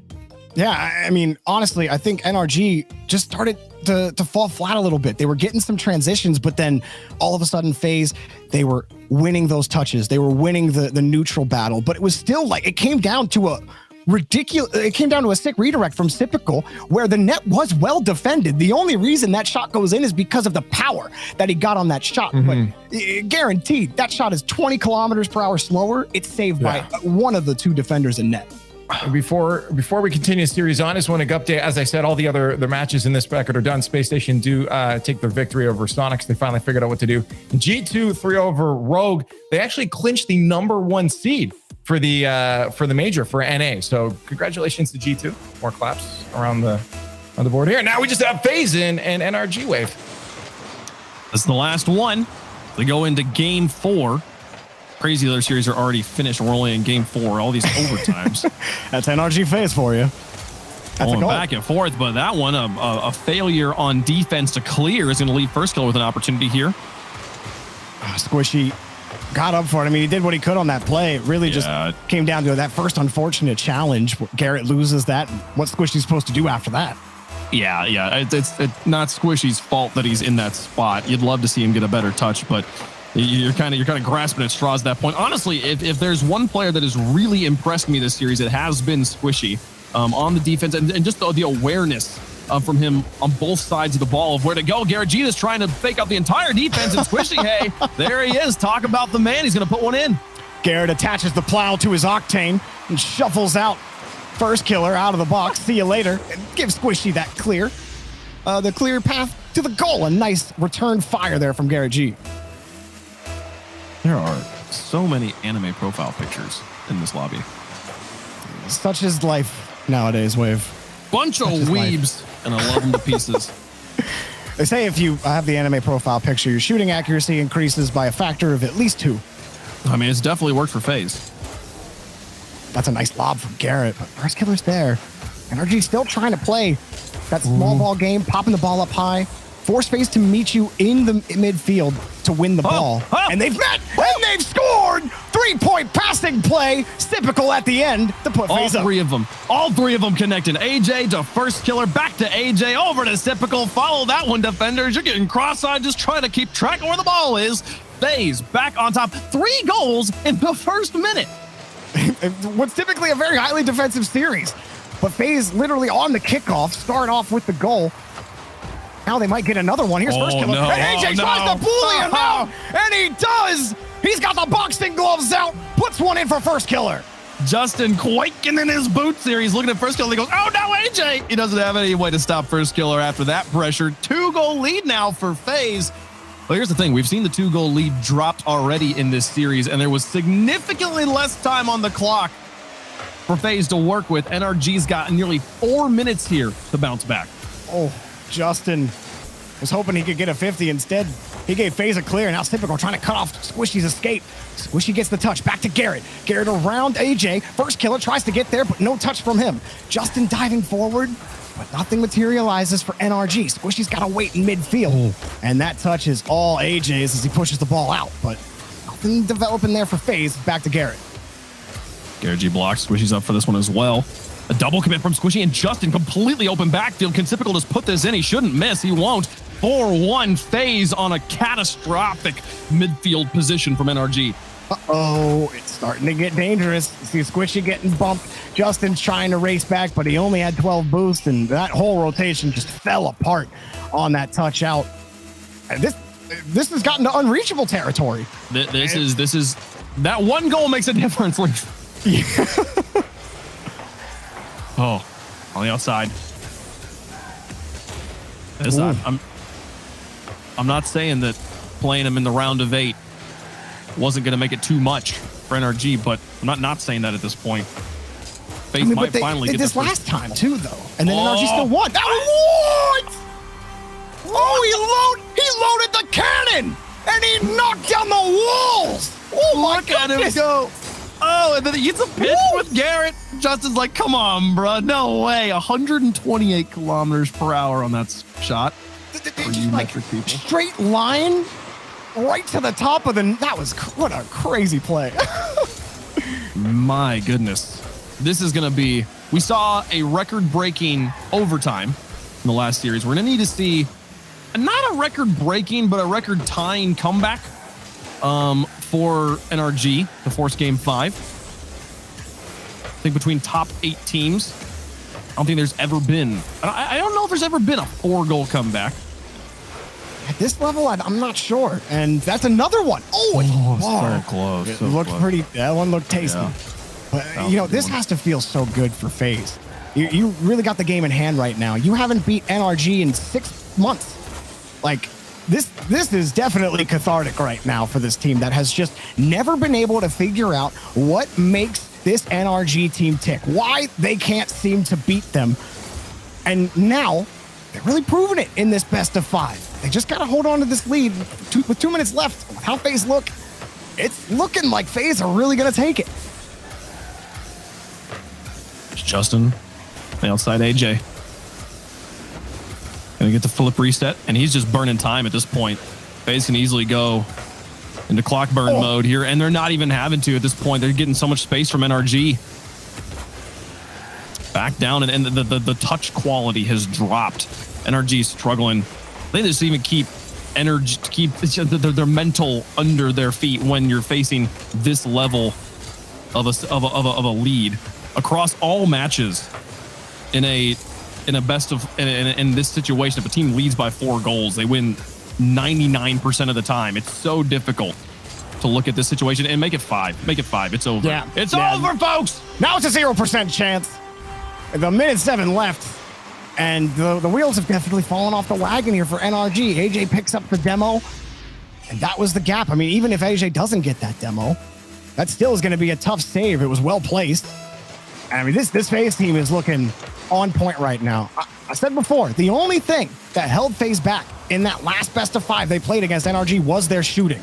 There's been 0 problems with the shooting, especially in this game. You got 10 shots and you have 6 goals. That is the kind of efficiency you want to see from a team that has by far and away taken the most shots per game in an NA RLCS. That's the kind of offensive output you want to see against NRG, who have historically been very good on defense, and that's why FaZe have never been able to break them. But now they just might Brazil them at this point.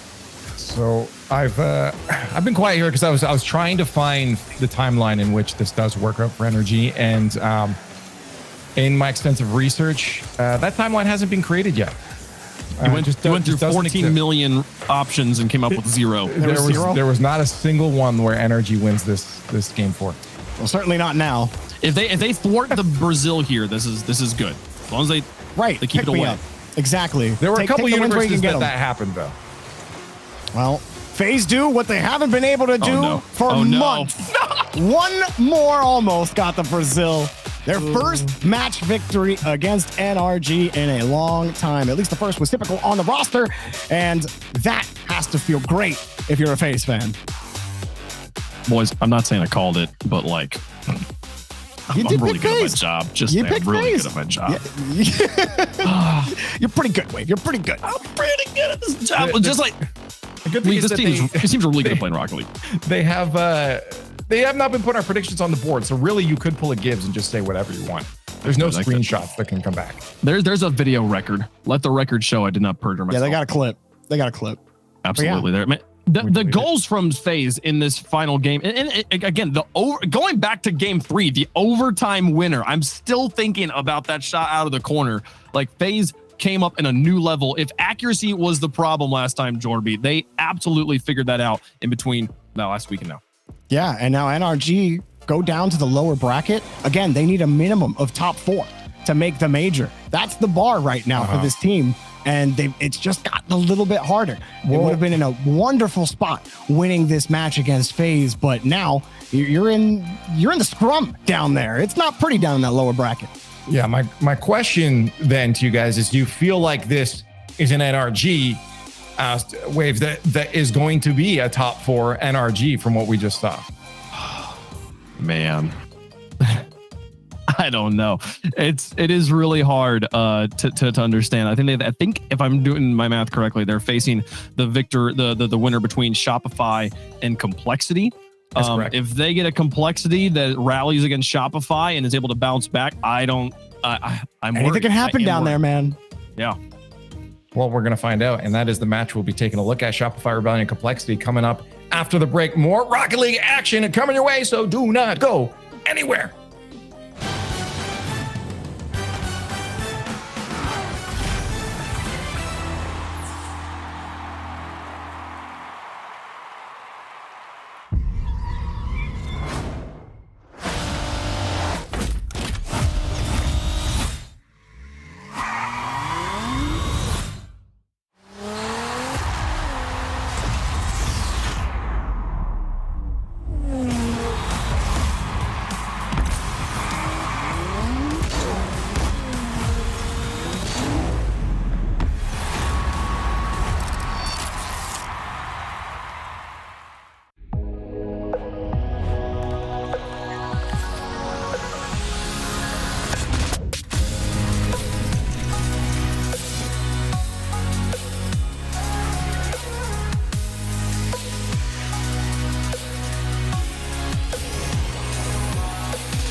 This might not be your car. And this might not be your engine. Maybe this isn't your morning routine. And maybe these aren't your coworkers. Perhaps these aren't your standard driving conditions. Far from it. But this is your oil, which means you're one of us, doesn't it? For serious engines, on and off the track, upgrade to Mobile One.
You lift me off of the ground.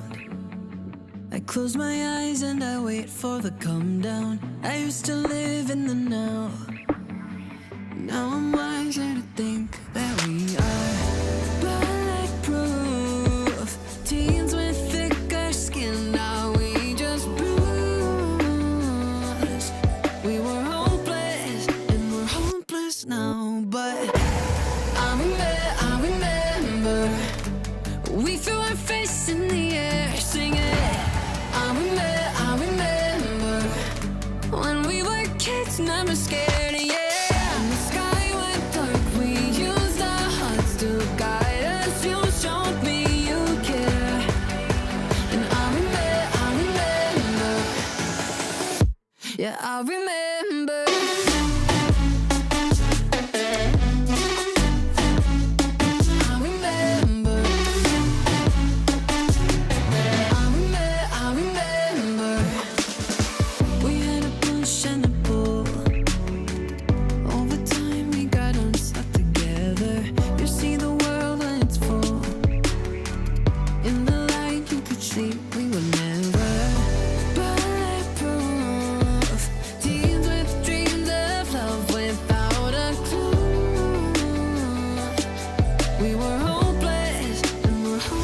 Now, but I remember we threw our fists in the air singing. I remember when we were kids, never scared, yeah. And the sky went dark, we used our hearts to guide us. You showed me you care. And I remember, yeah, I remember.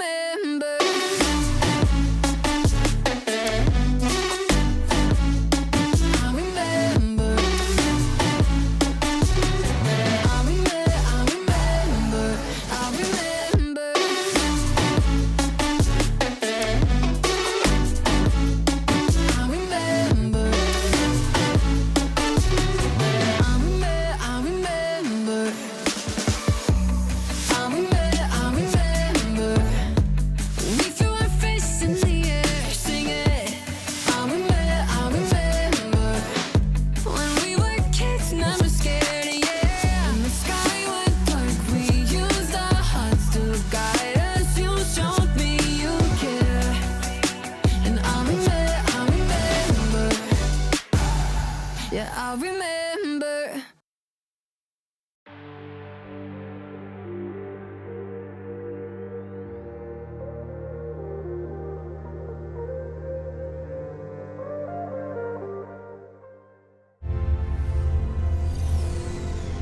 In the future, we'll travel to incredible places with the help of magical technology. But what about today? I want my magical future now. I have places to go. Rocks to climb. Sights to see. And flights to catch. I can't wait for what tomorrow will bring. But in the meantime, let's enjoy the ride.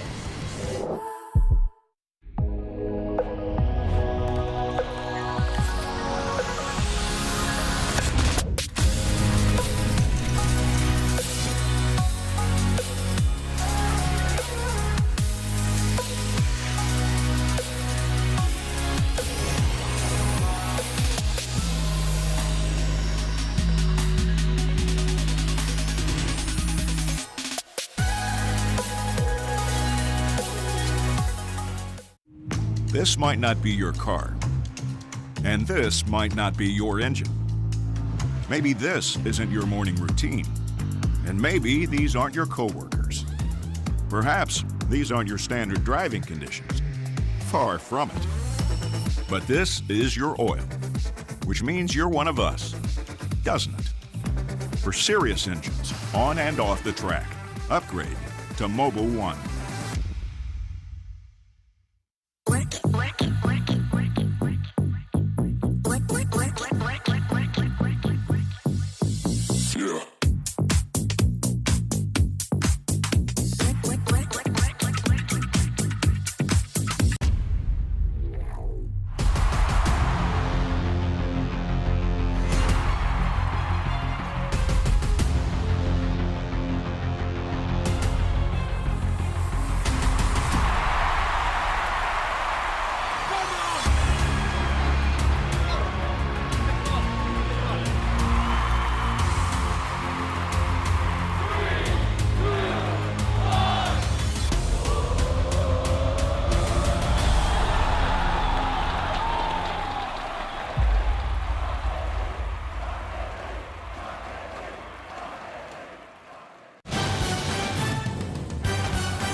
Welcome back to the Rocket League Championship Series, brought to you by Verizon. We are on day one here of the Nissan Classic.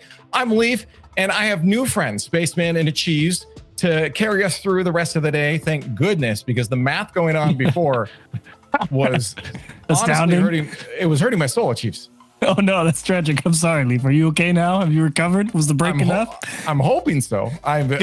Spaceman, can you keep me calm and collected here? Yeah, you think my math's gonna be better when those knuckleheads are Absolutely putting not. up? It's gonna get worse, brother. Absolutely not. Well, we have a few matches down now. We're heading into the lower bracket here, day one of the Nissan Classic. Let's take a look at where we've ended up. You know, we look at the upper bracket, and honestly, at Chiefs, I'd say like this, you know, that upper quarterfinals where we had like the top 8 teams that I would expect to be the top 8 teams, but now some of them are down in the lower bracket. It went normal-ish for once. At long last. It's been a while, I felt like, since North America wasn't having a giant wrench thrown on it. G2 still on top of the world, undefeated so far. We'll see how that goes against FaZe Clan. And of course, I think Acrew may have an interesting run down there in the lower brackets, considering they gave NRG a run for their money. So I'm looking forward to see how these lower round ones go, especially with a team like Randoms, who I've seen a few times in some other community tournaments, along with Acrew. So lower bracket could get quite spicy quite quickly. All right, absolutely can. Let's talk about that first match that we're going to be watching here.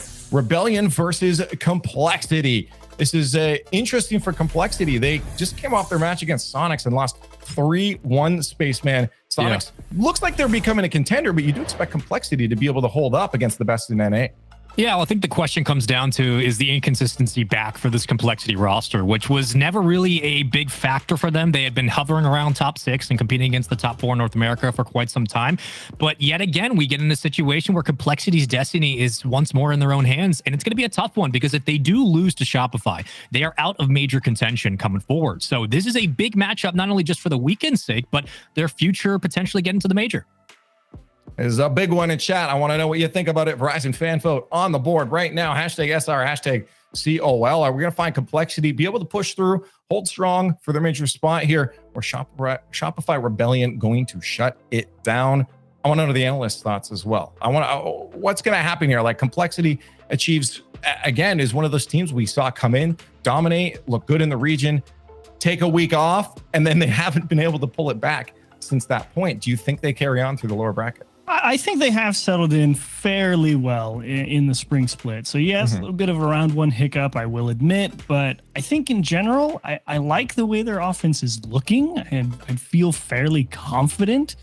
That being said, you never know. Parth is a strong player. Memory has been known from time to time to absolutely pop off and not let anything through the back line. So perhaps if there's some good lines taken in the midfield, they could give Complexity a run for their money, but I feel like you'd have to favor Complexity here.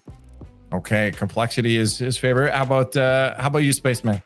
Yeah, I think that going down the stretch, Complexity will have a better end to this series than a start. I could see this going 5, this going the distance. And I believe that no matter how good Razebull is, it really comes down to me for Shad. If Shad has a great series facilitating, able to get a couple of big bumps on the goal line and finding those passes, he really could help break this open for Complexity. I think they take it in 5.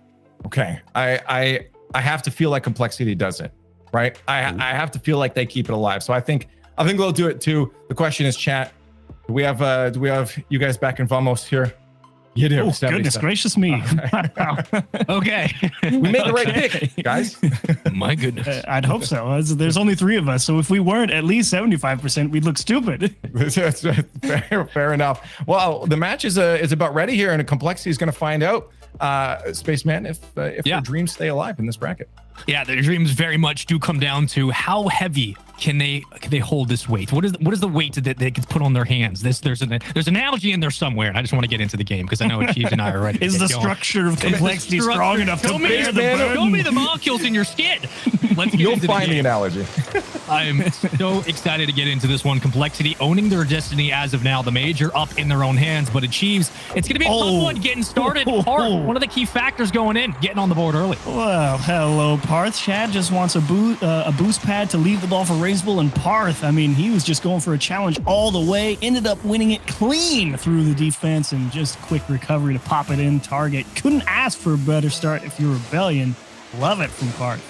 Kickoff goals aplenty early on, 14 seconds in already. You're seeing the prowess of what Shopify can do. They've had some pretty good runs as of late, and it seems like the team's finally gelling together as the late stage continues on here in the spring split. What a good time to do it with the major coming up in just a couple of weeks. Memory trying to take it off the side wall, won't get met. Razebull with the interception, but if you're a Complexity fan going into this matchup, Achieves, what's one key factor for them, the key to victory in this series? What do they need to do well outside of quick shots? So the real big thing for me is actually how physical they get once they get over onto this orange side. I actually expect Jordan, Parth, and Memory to have a pretty decent midfield approach to how to challenge Complexity. And I think if they really start pressing over on that orange half, and physicality is going to play a big part in them getting through that back line.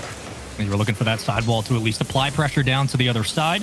And it will be a clear out by Shad towards the midfield. He flies up to the other adjacent pad will get full boost. So you're seeing that pressure continue on for the boys in blue as Complexity looking for another quality shot. There's Parth with a demo, but the defense certainly holding on strong for the moment. Shopify doing what they can to clear the ball away. Jordan will get it back downfield. You have Memory in the wing, ready and waiting.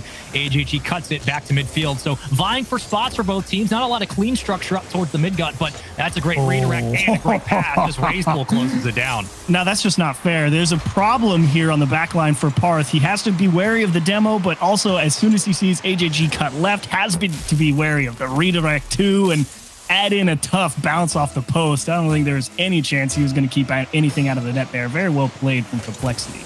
It feels like it's only a matter of time before we do see Rays will get involved, especially early on. But off the kickoff, Shad does take it, looking for the fake. It will be there, but Shopify do read it. Tie game with still a half a game to play here in number 1. This is a best of 5 to continue on. So if you're just joining us, welcome into the lower side. This is lower round 1, and Complexity have to win this series to make it towards the Spring Major. For Shopify, a lot still on their plate. Parth cutting it down. The pass to Memory will be saved easily, and Complexity play it to the corner.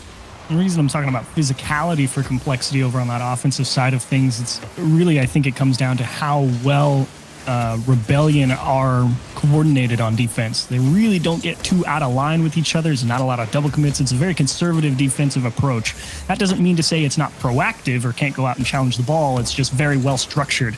That's why I think that hyper aggression of Complexity could have a few troubles and snags trying to really break down somebody as consistent on defense as Rebellion is, and that's why I think physicality is going to be fairly important for them to get through on a consistent basis. Yeah, there hasn't been a lot of volleys for Complexity where Raysbull can escape upfield, but you do have Shad working off the backboard. That one should hang precariously at midfield. Shot will be saved by Parth, so the defense once again meeting it on the backboard. You look at the pressure now towards the midfield line. It's Parth and Jordan trying to escape. But here comes Shad with the takeaway. Not a lot of boost. Will burn a bit towards the front goal line. Saved by Memory. Raysbull with the cut down towards the side wall. Possession right now here for Shopify as they are able to advance upfield once more. And these quick challenges, that battle of the second touch that continues to go Shopify's way, has kept them at the midfield line. And that, I think, is going to be the biggest problem for Rebellion going down on their own half. Yeah, I think the defense can at least hang with Complexity and make them work for a few goals. The question is, how many resources does Rebellion have to burn to keep Complexity out of the net? The answer is not enough this time. Huge cross from Raysbull to Shad. Gets away from Jordan. And Shad, totally uncontested. No chance he's going to miss that one. Yeah, you give one, you take one. That was a great split back up midfield. All that pressure on the left side wall, but you're able to escape, move the ball laterally, and all of a sudden you have an open look towards the net. So Complexity do take the lead. Still plenty of time, though, and it feels like Shopify have been knocking on the door of an opportunity. Yes, it's been isolated hits towards the backboard, but that pressure through the corners has really paid dividends as they found more and more opportunities. Parth waiting for the challenge. He'll get it. Full escape upfield, running point. Can't find the angle. Was looking for the pass, but it's cut down quickly. Complexity not playing with the food right now. They want to get the ball back out. Feeds right back into the problem I was worried Rebellion might have with how much time I expect them to spend on defense in this series. The counterattacks may not quite have enough in the tank to really get the job done, and that's why you felt on that 2-on-1 so important for them to convert, because you're not really sure how many chances they're actually going to get in each game. Well, that pass was given away into a wall of Shopify players as they yet again cut it down at midfield. It's been all of Shopify from here on out, but not a lot of pressure towards the backboard. Easily read and taken away. Now watch this long cross downfield. Complexity getting very comfortable with some of these touches, and we just go back to boomer ball. So welcome to ping pong and cheese. It seems that the pressure now mounting through the corners. Shopify looking for an angle. They just can't find it. Big whiff there from everybody. Unfortunately, Complexity with that miss. Rebellion couldn't cover the distance in time. 40 seconds, but they are through the midfield here. Can they string it together? Another takeaway from Complexity. Memory up to meet this one. Just an iota of space would allow this ball to sneak its way through. There's a potential shot from Parth. Cut down immediately. The challenge in 50. Going the way of Complexity. Raysbull through the corner, but it's back to AJG. Memory cuts it down and the slow. Small pinch on the back wall, but not enough boost to continue the play. There's a center, but where is the extra challenge as Raysbull flips it right to the backboard? Anyone else around for Complexity? No. A breakaway chance could be here. They'll cut it down. Shad continuing. You need possession. You need it now. If you are Shopify, all right. You got 1 second. It will go in just for security. It's a doggy bag goal. You get it on the road. 3-1 win in game 1. That one was going to touch the ground before it quite hit zero. It was quite close, but Raysbull will collect his second goal of the game. And 9 shots for Complexity, 5 for Rebellion. Plays out about how I expected, and there were a couple of opportunities there for Rebellion to maybe have a chance. It just came down to the execution over on the offensive side, and fortunately for them, not quite enough to get it done in game 1. I think going forward, I wouldn't expect too many differences. I think both teams probably played a game that they're quite happy to play. Sure. And Rebellion just knows that, okay, one of those goals got in because we just straight were late on a challenge and that one got through. Another one gets through on what are you going to do on this post bounce? How do you even handle that? And then this last one's garbage time. We were just trying to stretch it and make it work. So I don't think Rebellion's sitting there, man, we got absolutely outplayed. I think they're very happy to be like, yeah, sure, bring us the ball and we'll see if we can beat you on a counterattack. And that's definitely the game Complexity likes to play. Yeah, pressure, pressure, pressure. We love that. That's good. I will say my job's going to be incredibly boring right now. The bracket's looking like it should. I'd say the only thing is maybe Ghost going down to randoms. They're down 1-0 right now. You know, randoms is a solid team, but we obviously do expect Ghost to, you know, try to step up into those top 8 spots. But Sure. beyond that, everything looks kind of how it should, Spaceman. Randoms? Yeah, we're happy to have you here, Leaf. You're just hanging out. Thanks. Good to be here. Randoms is a good team. I wouldn't say they're a good sell- team. I I wouldn't sell prefaced them it with too they're a far, good but team. you're saying like Go should absolutely clap. And it's like, I don't know. I've seen some wouldn't say games of clap randoms them. and that's fair. But Two Piece is he's good. I watched a couple I series agree. of him the other day, and he's got some real mechanics behind him. So I stopped randoms- trying to predict things after the first regional. I've given up, dude. There's no chance. Well, game 1 win for Complexity. It was pretty consistent throughout. I think that's the best way to put it. They didn't really seem too pressured. Was looking for the offense to flourish a little bit more for Shopify, but now you get into the Aquadome for game 2. Big question comes in. What are the adjustments needed to be made? If you are Shopify, I think the physicality was lacking towards the backboard, and when it came to those second offensive rebounds, they just didn't have a lot of creativity once the offense got upfield.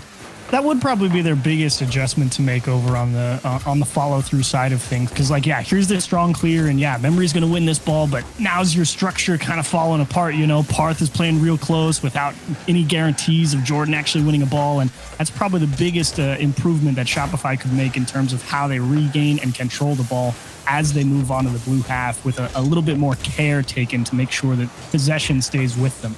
They're trying to play it high, but it was immediately met. Great 50 there by Shopify. Okay. Get back towards the blue side. There's a shot. AJG reading it. He's a genius. He jumped before he hit that. There's some times where, you know, it feels like Shopify finally have the engine going. You get 2 up at a time. You keep kind of 1 back on rotation, but you take a quick shot, immediately fall back and play off of whatever the offense looks like for Complexity. So here's another chance. Jordan circling through the midfield. We'll get a demo. There's Memory for the shot and the bump to get it through. Finally, Shopify have something. A little scrappy, to be sure. Parth, a really nice job here, picking apart the open backboard, shoving Razebull to the floor. You'd hope Memory would shoot it in a place where they couldn't quite get it, but thankfully was able to get the follow-through dunk, despite shooting it right at the flailing Razebull. So good opening move again from Rebellion. First on the board, 2 games in a row now, but didn't help him too much in the previous one. Pat to Shad, bullet towards net, saved by Jordan. Oh, man, those touches right off the point of contact where the most power as it arcs down is so tough to read, but credit to the Shopify defense being able to step up and meet those challenges. So Shad will take it off the ceiling. Thinking about a team pinch, will not connect. Cut down by Parth. Possession still here for Complexity, but finally some semblance of stabilization through the blue line we go. Shad trying to play through the corner. He will do so. The pressure now mounting as it looks like Shopify are pushing more numbers up towards midfield, 2 at a time. Now 1 left in the goal line. Razebull towards the back wall. Can't find the touch. Cut down immediately. I actually really do like the way Complexity are trying to manage the midfield in this game. Feels like in general, they really want to get that ball to the midfield line and then cut it straight across the middle of the pitch to try and spread that Shopify defense out as much as possible and see if they can worm their way through one of those gaps that'll be created. And I definitely like that approach. Change Ash leads into a demo and a corner grab. Great pass for the center. Shad is on a rampage right now. He's taking everybody out and utilizing all that he can to create space and opportunity, but great job by Memory to read that 50, get back down to the ground and keep it at least where possession can be maintained before Shad pops it high. It should be Jordan who will meet it through the corner. He will. Shopify looking for another shot to go on early on in this game number 2. And credit to them, they've kept the pressure hot and they have not let off the gas. A lot of time remaining, though, and certainly Rebellion. This is quite the push. There's a huge demo. Memory didn't believe it. Was thinking the boost steal would be the more equitable choice in terms of denying opportunities to their opponent. Unfortunately, the teammate came up with a big play at the wrong time, and free ball now for Complexity. AJG is bullying on the back wall. Keep an eye on him as he gets a couple of quick bumps that could lead way to an early shot from Razebull. The offense has not been there right now for Complexity. It was like half a waterfall. I'll give it to him, but it almost worked out for something. As Memory should be able to track this one down, rearrange the trajectory back to Parth, who will catch the pass, and they'll bring it down to the ground. So we'll see what Complexity can do off this read. AJG up for the challenge. You have midfield resources here for Shad. And where is Razebull? Back into the play. He'll grab point, looking for the flip. AJG around, bumps off. Razebull in a one-on-one. Razebull in a one-on-one, and he just pulleys his way in. I'm trying to figure out why the defense just backs off. Yeah, Memory gets beat. Okay, Jordan's heading back. Oh, because Parth was initially just raw jumping to block a quick shot, and he's landing, so he couldn't turn around. Razebull's like, awesome. Extra space. Perfect shot, top of the net. Ding, ding, we're tied up. It looked a little too easy, even in the replay. I was just so confused. I was just like, how did he just, like, why did they all just drive away? And it's like, oh, well, he wasn't driving. He was jumping by him. That's where the caster math comes in. It's like, there was 3 and now there's none. Where did that go? Off the backboard. Oh. Shopify looking to corral this back down to the ground. They've given away possession pretty often as of late, but that is credit to Complexity's resolve, especially in those tight situations into the corner where they have found ways to get physical. There's another pass, what could lead way to a Razebull possession, but instead cut down. Memory, gonna play it through the demo. Looking for a center, maybe a one-on-one. There's the wrap around the corner. It's like, fine. It works. The setup is good. Like, he gets the dribble through the defender in the midfield, gets the cut across the net, and no one's there for it. And now they hit the second one. That one thankfully bounces straight back into Parth's waiting arms. But, oh, man, if this one didn't find its way into the back either, you're just like, boy, Shopify can't buy a goal. Thankfully, it came through, though. You know, there was that, like, small, natural double commit that comes out of Complexity, but it does feel at times like Shopify have to work overtime to get some of these goals. And you're happy they're able to find it, but will it continue that way? Oh, it's a double commit. Here's Memory. Oh, Memory right through. Shopify 3-1.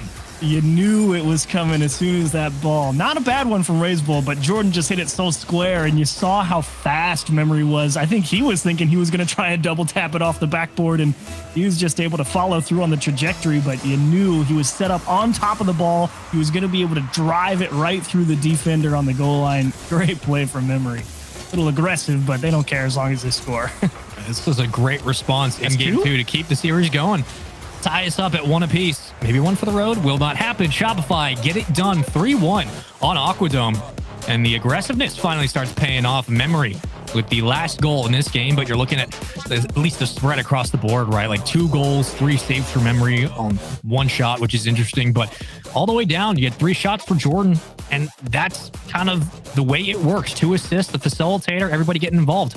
And the shot lead for Complexity as well. A little bit surprising for me because it did initially feel like the start of this game was, okay, here comes Complexity again, pushing. And I actually think they got a little more physical, which is what I wanted out of them at the start of the series. But in terms of allowing them more shots on target, not this time. Gotta love that Rebellion ability to clear the ball and every now and again string a couple challenges together. So, Leaf, how are you feeling after seeing 2 games? Are you kind of scratching your head a little bit, or you're like, yeah, okay, fair enough?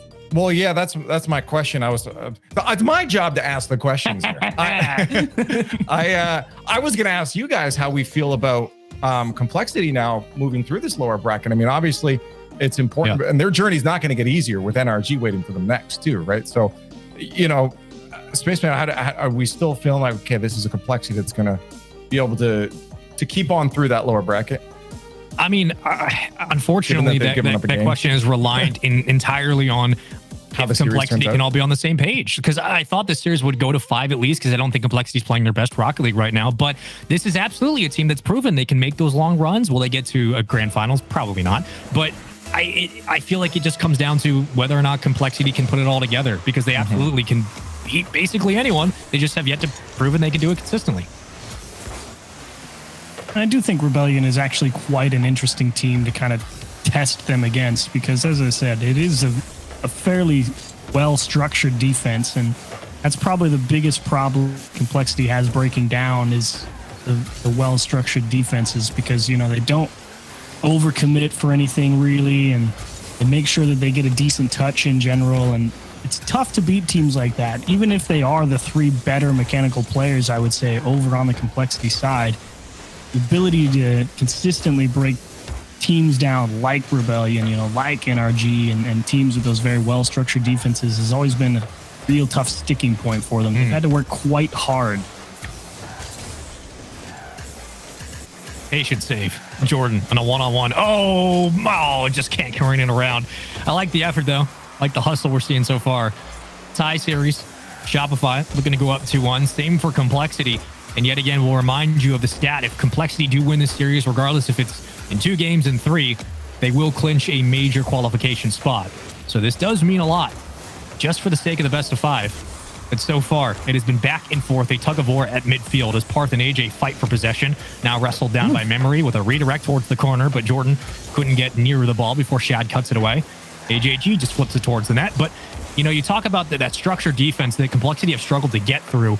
Do you think that it then goes on the other side of the field? How did Parth make that read off the backboard? Well, Memory gets a huge flick and Parth just cuts through. And believe it or not, the only reason he gets through here is as he turned around, that midfield boost spawned as he was heading up the wall. Could not ask for better timing. Otherwise, he was going to be dead in the water on that attempt. So found a small gap on a very quick counterattack and had just the right timing to make it work. Quick update. Complexity need to finish second at minimum for Major. So I have been corrected. Thank you, production. I appreciate you. They're here to rail us in, Yeah, we wouldn't make it a day without them telling us foul. I'm right at least 90% of the time, 10% of the time. AJG trying Oh my to cut God. it down. I thought you guys said you're better at math. No, I warned you when I came on. Oh, that's true. specifically said he was Spaceman warned not. us this would happen. Oh, yeah, that's true. I literally warned you. That's true. That's all right. It's okay. Now the bit is fulfilled. Well, so far, it's been all of Shopify. Early goal, early possession. And so far, the pressure has mounted, continued. Looking for a pass to Jordan.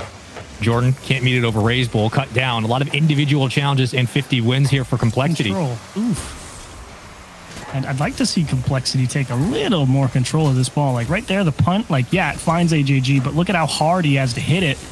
That's really the failure point that Complexity pushed down the field is like, okay, yeah, you've got through one, but you've also essentially given up the ball or at least don't have any guarantee of keeping hold of it. That's kind of the criticism we had of Rebellion after game 1. And now they get an air dribble and now it's stuck right next to the backboard. And control is definitely the way to go for a team. What? Yeah. What? Yeah, Okay. I'm gonna say that makes sense. That connects. He's what? Why? We don't have to look at it again. Like he was so far back, the ball wasn't even going fast. I don't understand why he jumped so early with that particular line. I don't know what they were afraid of. That was just weird. Oof. Well, that's a rough one, but Complexity still have time to potentially work their way back into this game. I mean, certainly a defensive mistake like that hurts in the moment. You have to be able to Especially hit with 90 seconds left. Like, you got to hit the regain really fast, especially this middle part of the series where momentum really does mean everything. Yeah. AJG will try to race it down off the back wall. He will grab full boost resources here for the moment. Back to midfield. Okay. You have Shad ready and waiting, looking for a bump, cut down, high to the backboard. Nice. It slows the momentum of Complexity and just kills the play as quickly as it starts.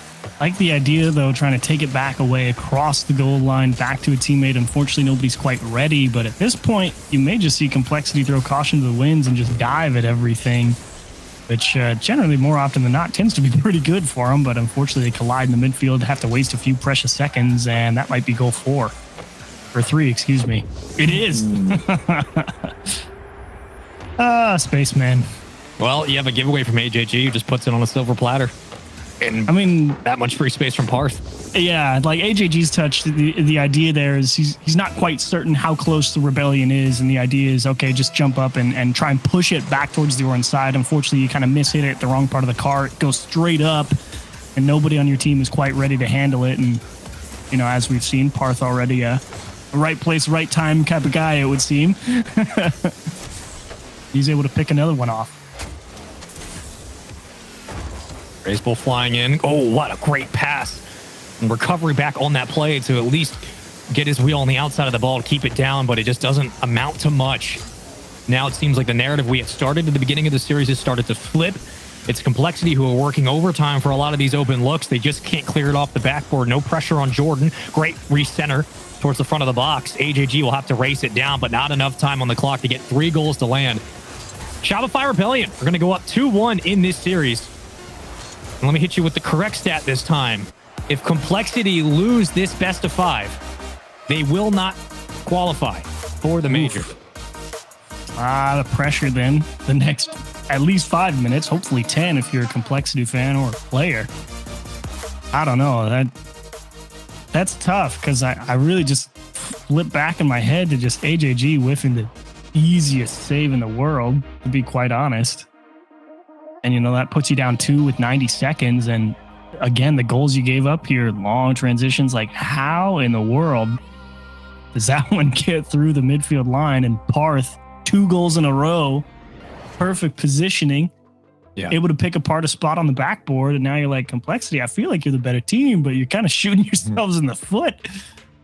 That's one of those ones where chat might be able to look at it and say, I would have hit that. That may be one of the few instances the only ones at pro play where I could do that. Come on. to be fair, hey, it just shows that these players are humans. They're not infallible, right? They can make mistakes. Unfortunately, that was a large one for them, and this is going to be a big climb back now for Complexity because I mean, as you said, they have to get top 2. Like they have to do really, really well in this bracket, and this is the longest run they're going to have to take Spaceman. Yeah, this series was heavy enough going in because, again, reiterating, if you lose, you don't get any chance to fight for your shot at the major. So there was a lot of questions about Complexity, the validity of the roster moving forward. Were they able to get over those hurdles in the top 6 discussion? Were they even able to stay that consistent? And we had seen glimmers of, the Complexity's back. They just needed time to adapt and get, back to how they've played before. But right now, it seems kind of like they're in their own heads too much. And I think that mistake was just indicative of a lot of the self-doubt. And get that ball moving horizontally again across the pitch, going straight up and down has not been going particularly well for them. Shad, just a second behind it, being able to capitalize on a potential demo coming through. But that's where I really want to see Complexity go back to, get it moving left to right in the midfield and really try and space out that defense. Memory, tough play to make. Doesn't have to, as everybody on Complexity bailed. I'm stealing Orb's bit. It's News Leaf here. What's up? I just let you know, randoms, Ghost Gaming is 2-1 right now for randoms. If Ghost end up dropping this game, they are out of major and worlds contention. Huge for Ghost right now. Yeah. It's going to be huge for a lot of teams this weekend. I mean, that was the chaos. Not only the bracket leaf, but just the fact that this is ride or die for a lot of teams right now. And it's very cool to see, though. Gotta score. Sorry. Yeah. I'm so locked into this game. I'm sorry. I guess that is your job. I'm interrupting here. At the end of it, no, you're okay. I appreciate the updates. I like Ghost. I want to see how that plays out. We don't hear the beeping when you come back. I'm going to be disappointed. Yeah. Right. That's the only way I'll come through now. Well, Complexity would love someone like AJG or Razebull to come through and find an opening goal, a way to establish at least some rhythm in this game 4. Coliseum can be punishing for a lot of teams mentally. We've seen it over the years, and right now it has been all of possession here as Razebull try to keep it on the ground with a flip. Immediately picked off. Memory bumped on the play. AJG is there. That's a slow roller towards the net. Parth cuts it down. Possession right back for Shopify. It would have been in time if you just committed to the bump play, because he was aiming for that bottom right-hand corner, and Parth was the guy who rotated down in from the outside corner. So we would have just jumped it and trusted in that demo coming through. Granted, very risky line to take, and can't really blame you for being risk-averse when you're 1 goal away potentially from not making the major. Shad in a one-on-one with a flip reset cannot beat Memory to the wall, and once more back to the drawing board for Complexity. They're almost a little bit too scared to make that first mistake, but sometimes it does keep you relatively reserved. This is a Complexity offense that is about as high-powered as anybody in North America, but so far they have been kept at bay. Credit to Shopify for cutting them down at midfield. And wow, what an absolute burner! Parth with the interception.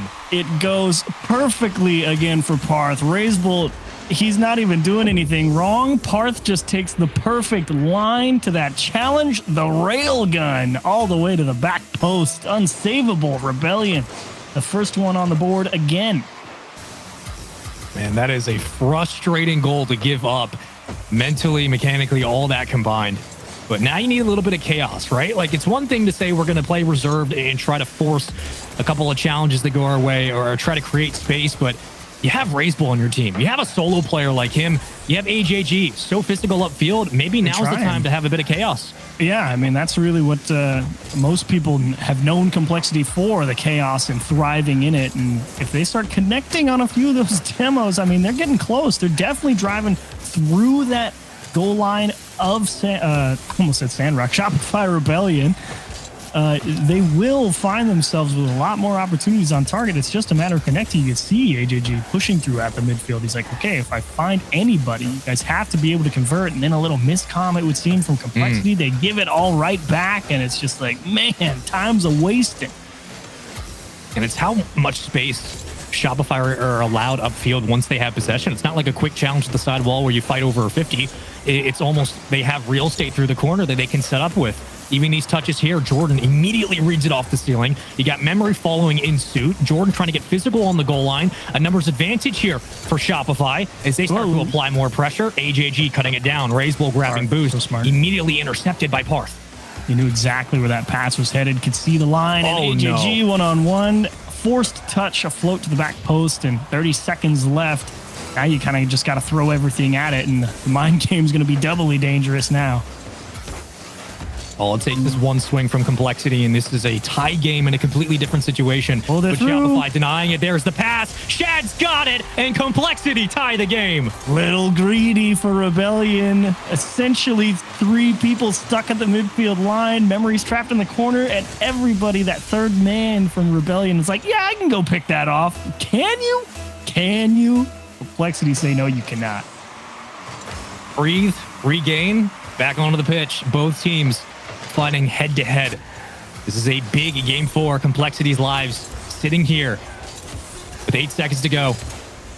Could we go to golden goal opportunity? Jordan's going to backflip, leave it for Parth. They will clear it downfield. Shopify have a member here. It's Memory. Okay. Waiting, but Shad takes it. Not a lot of boost to RazeBull. The redirect, just kind of in no man's land, but we go to OT. Honestly, probably a good idea to not hit that one. It's going to be either a weak touchdown to the midfield or AJG uncontested midfield popping it back post. You can't get it through Memory. You already knew he was going to be back there. There's a savior medal. Great cut down, but how do you follow it? Hesitation could hurt Complexity if they don't get a clean touch. As Jordan, the interception with no boost. He's going to have to play this, but no one else around. It fell a little bit awkwardly, but there it is. Shad towards the backboard. AJG racing in position to get there to meet the ball, but Jordan will take it away. Shad, I think, was just trying to skim that one off his hood into the goal. RazeBull under a little bit of pressure. Forced touch, and now they're really trying to just hit each other as fast as they can and see if they can make something happen. RazeBull, nice recovery. What do you do with it? Missing those demos. Man, if those connect, that's going to put a lot of pressure on Parth to just hang on to the ball there in the midfield, and just feels like Complexity so close. Yeah. Shopify has numbers out as well. As soon as they lose that first touch, they're immediately back in midfield. Great pass. Big crossing save that pinches it back to the midfield line. Parth circling around. RazeBull grabbing point, leads it to Shad. An extension, right back down. Big bomb. Here's RazeBull. AJG, the floater's good. We got ourselves a game 5. You couldn't have it any other way. Shad, what a nice takeaway. RazeBull willing to put the game on the line, go for a big block, maybe get lucky and jam it home, but it works out perfectly. It takes a nice, gentle lift up high above the net. 3 players of Shopify Rebellion panicking, and AJG there to drop the hammer to go to game 5. What a show for Complexity. I was scared, though. That was not a... Yeah. It's like they had what? I don't even remember when they equalized it. It was like 18 seconds or something where Rebellion just got a little greedy there in the midfield, and then it was just one touch. Bang, we're through everybody. Bang, it's in your net. And that's the story of this series, how a lot of these games have gone with Complexity. Such limited time here in the high performance replay presented by Mobile One. It was often where Complexity were fighting off the back foot and having to force a lot of quick challenges that felt like they should have been built up as the game went on. And finally, they do get themselves that goal leaf. They definitely do, and across the board. Right now, Randoms and Ghost are playing.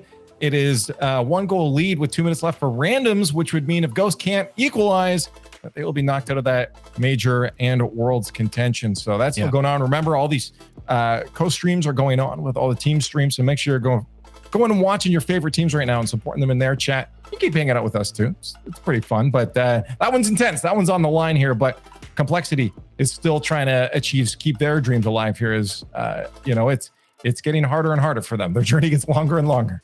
And it's okay. As long as they're moving forward, I think they'll be satisfied with it. So second place was never going to be an easy task. And I think if they get over this hurdle here with Shopify, they can at least feel confident moving into a match against an NRG that is also struggling. So right now you got this 5 minutes in front of you and you can't think too hard about it.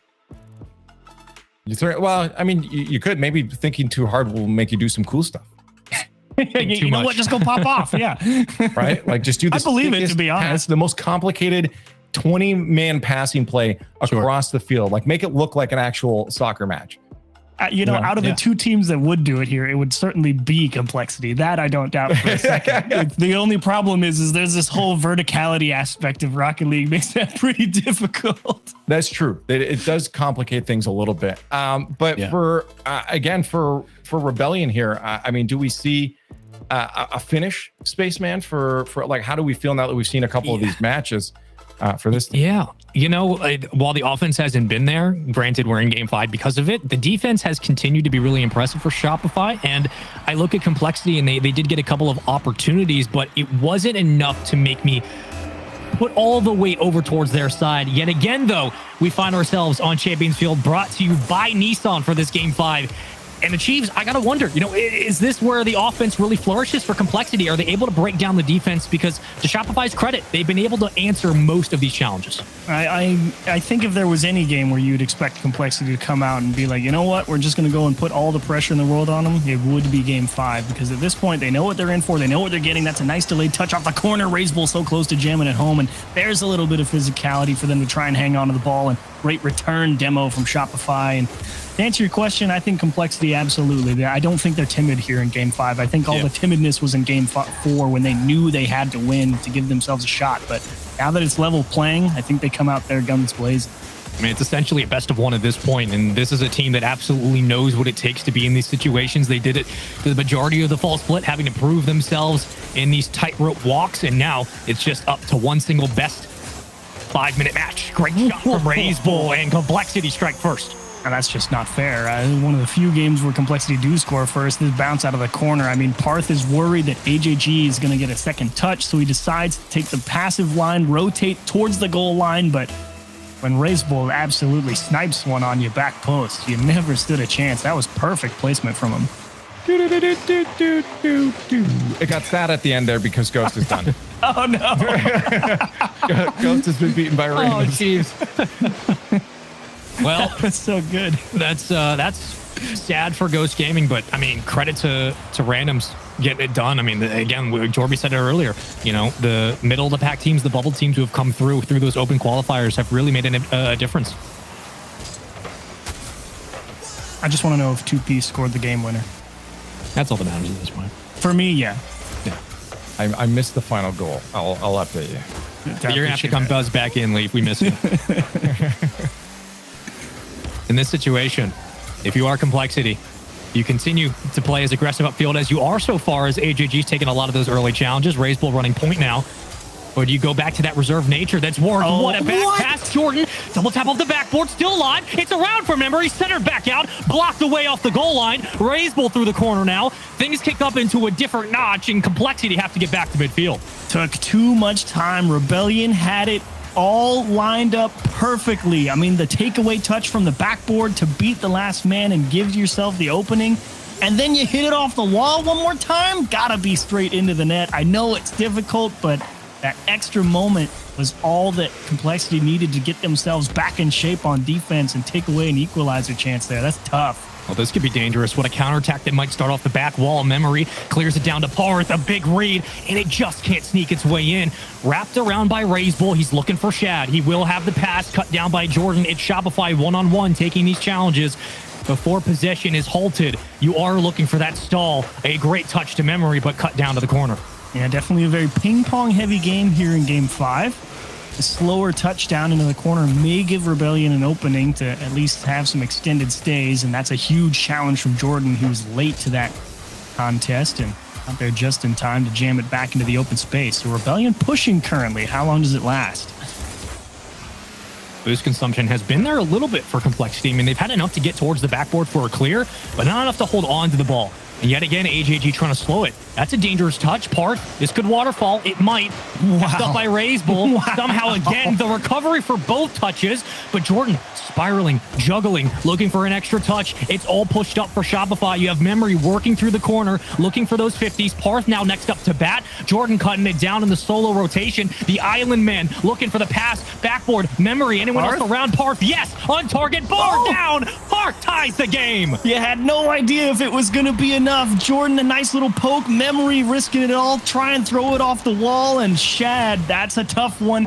The line of his approach does say he's aiming top right corner. Gets all the way to the backside of the ball and pokes it right over your shoulder for the bar down and in. Just gross from Parth. Great follow-ups all the way around from Shopify. The continued pressure that's worked out in this series once again rears its ugly head, but the defensive hold from Complexity has certainly helped them maintain at least what was a 1-0 lead. Now a tie game with a minute to play here in Game 5. AJG just trying to escape downfield. Will get a bump, but Shad circling back for boost. It's up to Raiseful to grab possession. He will do so. Gives it away. Parth with the interception down to the corner. Now do you apply pressure if you are Shopify? But Shad in a one-on-one escapes through the corner and a center looking for the pass, but no one else around. Complexity waiting for the right opportunity. But they are going to steal all those boosts. They're positioned very wide, and finally a demo comes through. No support here for Parth, and Shad trying to get cheeky, see if he could pass it back to himself on the sidewall, and savvy defense from Parth in the midfield.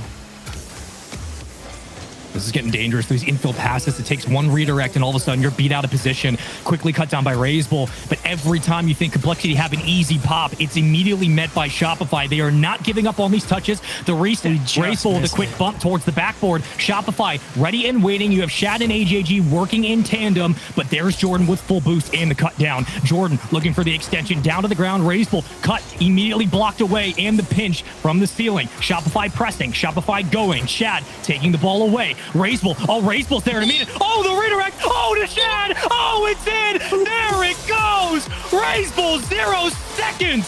Oh, the absolute iciest touch. Oh, my goodness. And with no time on the clock, put him to sleep, Raiseful. What a shot to knock off Rebellion. You felt overtime was coming for sure. But then you hit him with the absolute moneymaker, man. Almost. Woo. Almost. Wow. That's how Complexity wins. If they had to prove everything every single time. Shout out Mobile One for the high performance replay. Leaf, I expected it to go to 5. I thought it would be close, but not 0 second close where Complexity looked like they were almost all but out. Hey, what other way for Complexity to end a series, though, right? Like, that is like one of the most Complexity ways to end a series. Let's do it at 0 seconds with it getting all the team involved, all down the field. Yeah. And the thing is they never got the physicality that I really wanted out of them. I mean, it was never in such a way that it was like, yes, we're keeping the pressure up. We're getting the demos to give us open shots on target. It never happened.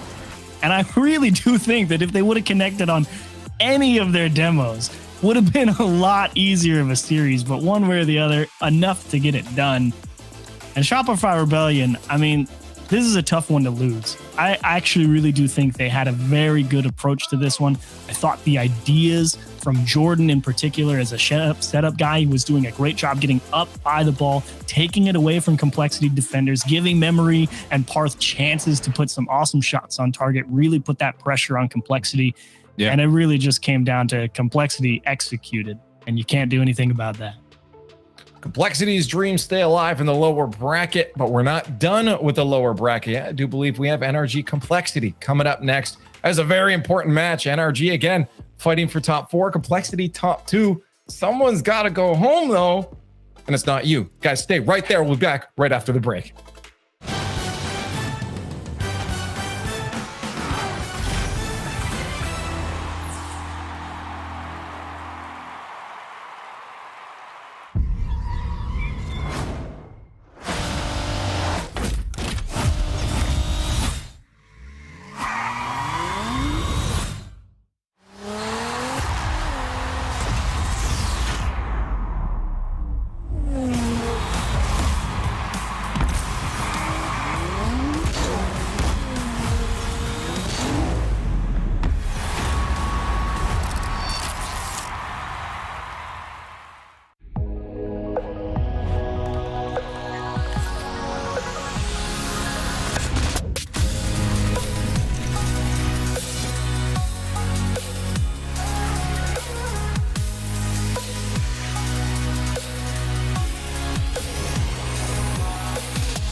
This might not be your car.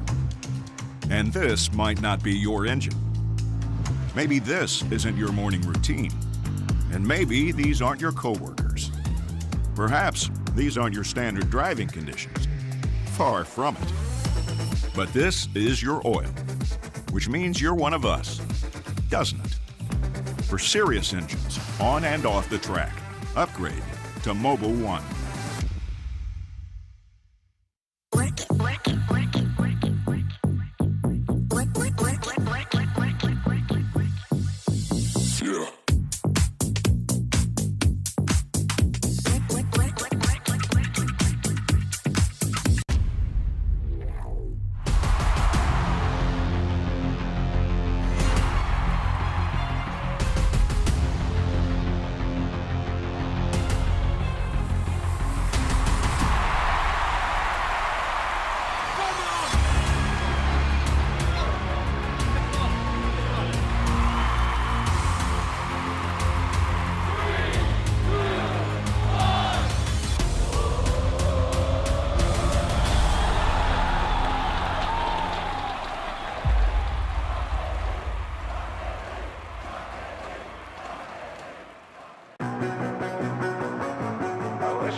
And we're back to the Rocket League Championship Series presented by Verizon. We're on day one and almost done day one of the Nissan Classic, our last North American regional, as teams are continuing to fight. And the next one's going to be spicier. I'm Leaf, Spaceman, and Achieves are here to cap off the day. Let's look at the bracket because, it started off familiar. Achieves, who went in, we're like, hey, look at those top 8. Some sense of normalcy from the North American region. But then we go down to the lower bracket and we start getting those matches that mean a lot. Some of these teams, their worlds and majors contention on the line.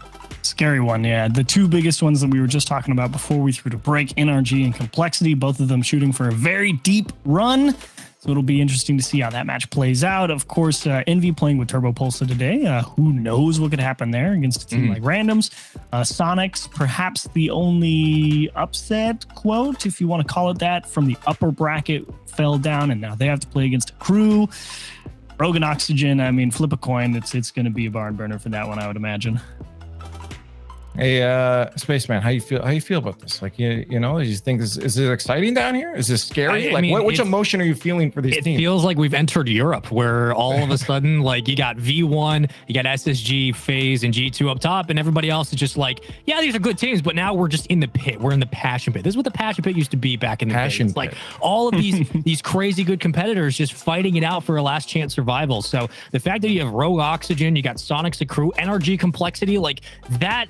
We're in the lower bracket. Teams lose, you go home. I'm surprised that we see these names down here, but it just means that this regional is going to be absolutely insane.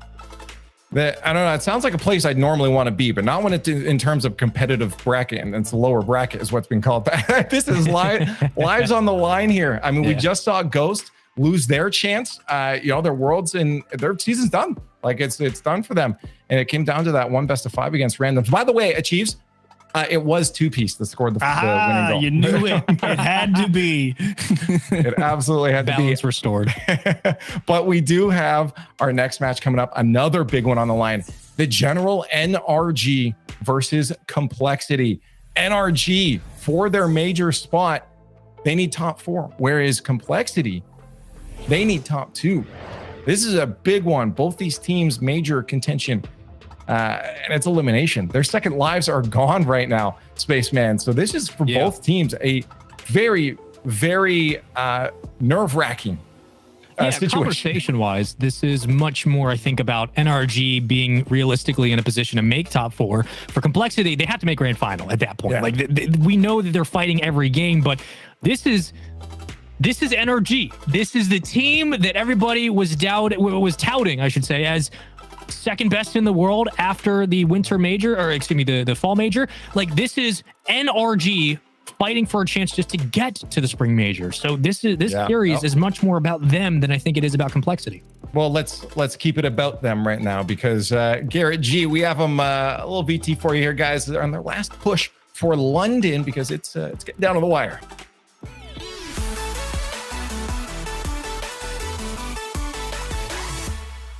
Oh, dude, I want to go so bad. Like, honestly, we have to go absolutely insane. So I'm not trying to set that expectation because I've already been sad. I don't want to be more sad. It's like super, almost like personal, because I was there in the final in London. That's like a core memory for me, like really playing there, even though we didn't win. I know, like, if we don't make it a few months down the line, it will be fine. But I want to make it really bad. You know, I know I'm going to be super sad if we miss out. No way. Oh, Garrett, he just pulls his way around. He saucy little salamander. After this last regional, like, it feels like things are back to normal, but messing up in the first regional kind of affects things pretty negatively. I think we kind of overthought after placing 9th at the LAN. Like, I think our confidence was at an all-time low, and we tried to change a lot of stuff going to the first regional, and we just looked completely off. And we should have definitely kept everything the same. I mean, we made 3 finals in a row online, and then it's easy to overthink, especially when you have feels like thousands of people thinking for you online and stuff, and I think we succumbed to that for sure. All academic, Garrett G with the double.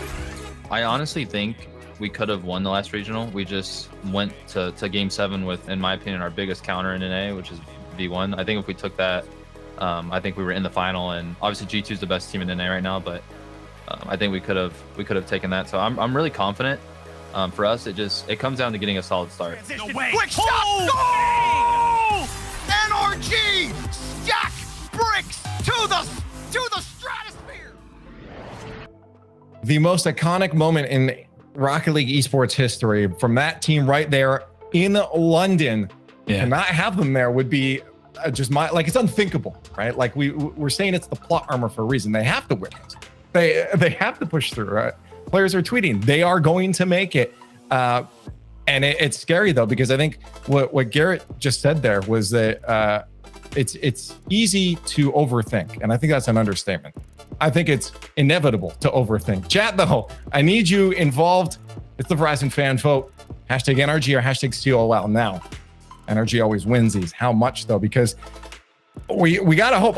They kept the script from me. I haven't seen what Gibbs has been writing up back there, but we hope that the plot armor is in place for NRG. But Complexity, they're hoping it's not, because they still have a chance themselves. So this is huge for them. Analysts, what are your thoughts? Do we think that it's there? Do we think NRG pulls through, or is Complexity going to upset a lot of these fans? The Chiefs make me so irritated having to answer the question. It feels that way. Well, I suppose the only not the only reason. I'm going to end up picking NRG because I do still have belief in their structural defense. I saw how good structural defense was working. For a team like Shopify Rebellion, I think NRG does the same thing, but better. So I think they're going to squeeze this one out. Wouldn't be surprised to see it go 5, though. Sorry, that was on NRG? Yes, for NRG. Okay, so you're going to go NRG. All right, I'll take this one. I'll take the next one. And then we'll leave Spaceman for the end to see if he switches it up. What do you got? Leave. Tell me. I am going. Why would I not go NRG? Obviously, I'm going to go NRG on this.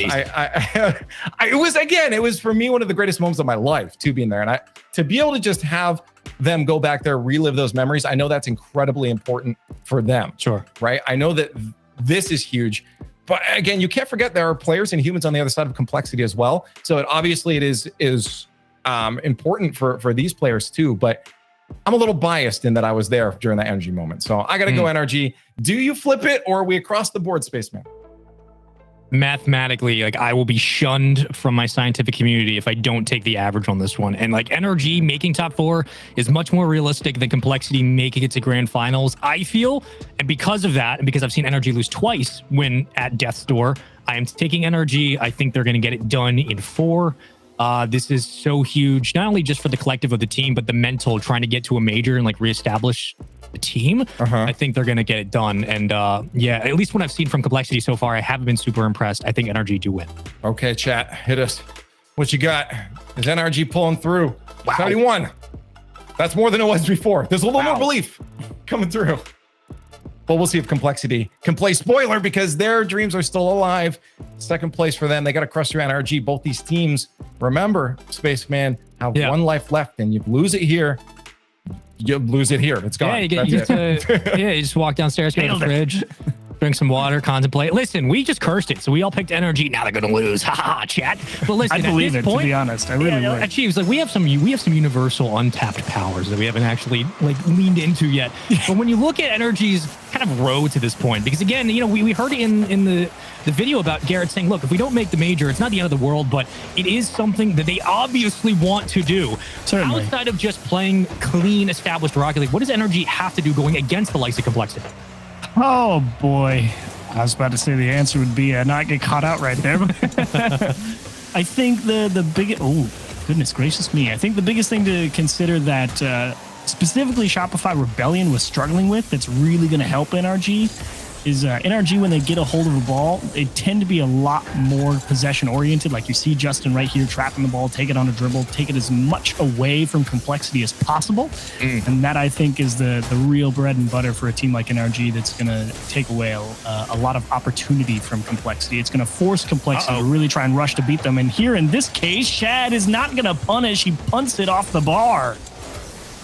Yeah, NRG won't afford you a lot of clean looks, and that's credit to Justin getting right back up in front of the ball just to at least take it off of its initial trajectory. Well done by NRG on defense to save themselves what could have been 2 early goals. Justin has played immaculate defense as of late in this spring split, continues it so far. That 50 does go the way of NRG. Possession somewhat around there for Complexity, back to midfield. Chad will cut it down and send it towards the side wall before it's caught and shoveled away by Squishy, immediately taken away.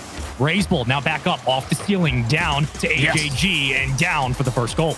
Yeah, I like the speed from Complexity here. AJG knew he was probably going to have a look here if Raiseball won that ball, so didn't really hesitate to pick a line and go for the ball. Justin, it's a little tough because he's pretty much right under it, already in line with it, so he has to make sure that his initial jump is in line with the target. That slows him down. AJG can go across the ball and kind of just line it up as he's going with the height, so a little easier play for him to make. They score the first goal, and RG on the back foot early.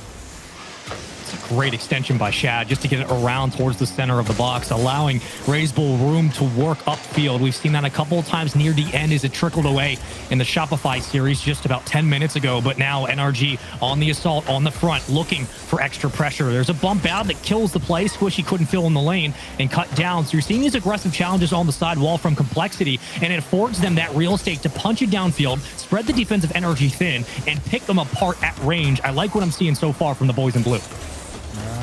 That's the real problem. There's the delay, but now you get pushed back onto your own half, and it's all about how you handle the counterattack from NRG, because they can be quite dangerous. A lot of space given away in the midfield. Not the real optimal solution, I would say. If you're a team like NRG, you certainly don't want to give options to Complexity. And it's definitely something to keep an eye on, how much space they allow when they rotate out of that blue half. It's been 2 times now we've seen, I believe, AJG hit the top bar as Justin freestyling his way into a 1-on-2. Garrett will take the call and meet it on the backboard. NRG not letting these balls hang for far too long. Clean touches will not be there. Complexity high-fiving in the back line as Shad will half flip, getting it towards the corner. Here's the pressure now. AJG trying to keep it alive. Will meet the ball, misses the flip. Raiseball thinking twice about this challenge and gives it back to Justin. Where does Justin really put this? Out into the corner. You got to get up in AJG's face right here. Nice job, Squishy. You didn't make contact, but that is the right idea. Jam Complexity into their own corners. They're going to get caught out eventually. Just a threatening shot from NRG. Nothing too powerful. Putting it towards the box. Forcing the save. That one's downfield. Garrett with the corral. Gets it around 1. Justin will keep it to himself. Playing it through the corner. Beats over Shad. Great touch from Justin. Almost scores off that as well. What a way to tie up the game. As Justin goes the back pass. Everyone in the server thinking Justin's just trying to score it. Squishy's just going to put the pressure on AJG, force him to make the strong save. Now you really got to control the ball here, and if anyone's going to be able to, it'll be Justin. Nice, solid challenge from AJG to reset everything, and NRG kind of just doing that classic NRG move. Poke and prod. See where the weakness is right here. It's on the backboard up against the top corner. Can't find a difficult clear. I mean, Shad, he had a really nice defensive series in the previous one, but that read is always so difficult from the floor. Unfortunately, misses the ball and gets paid for with a goal back the other way. And that's just good patience from Garrett as well. Closing down the gap and making the play in the gap, or in the goal line, I should say, excuse me.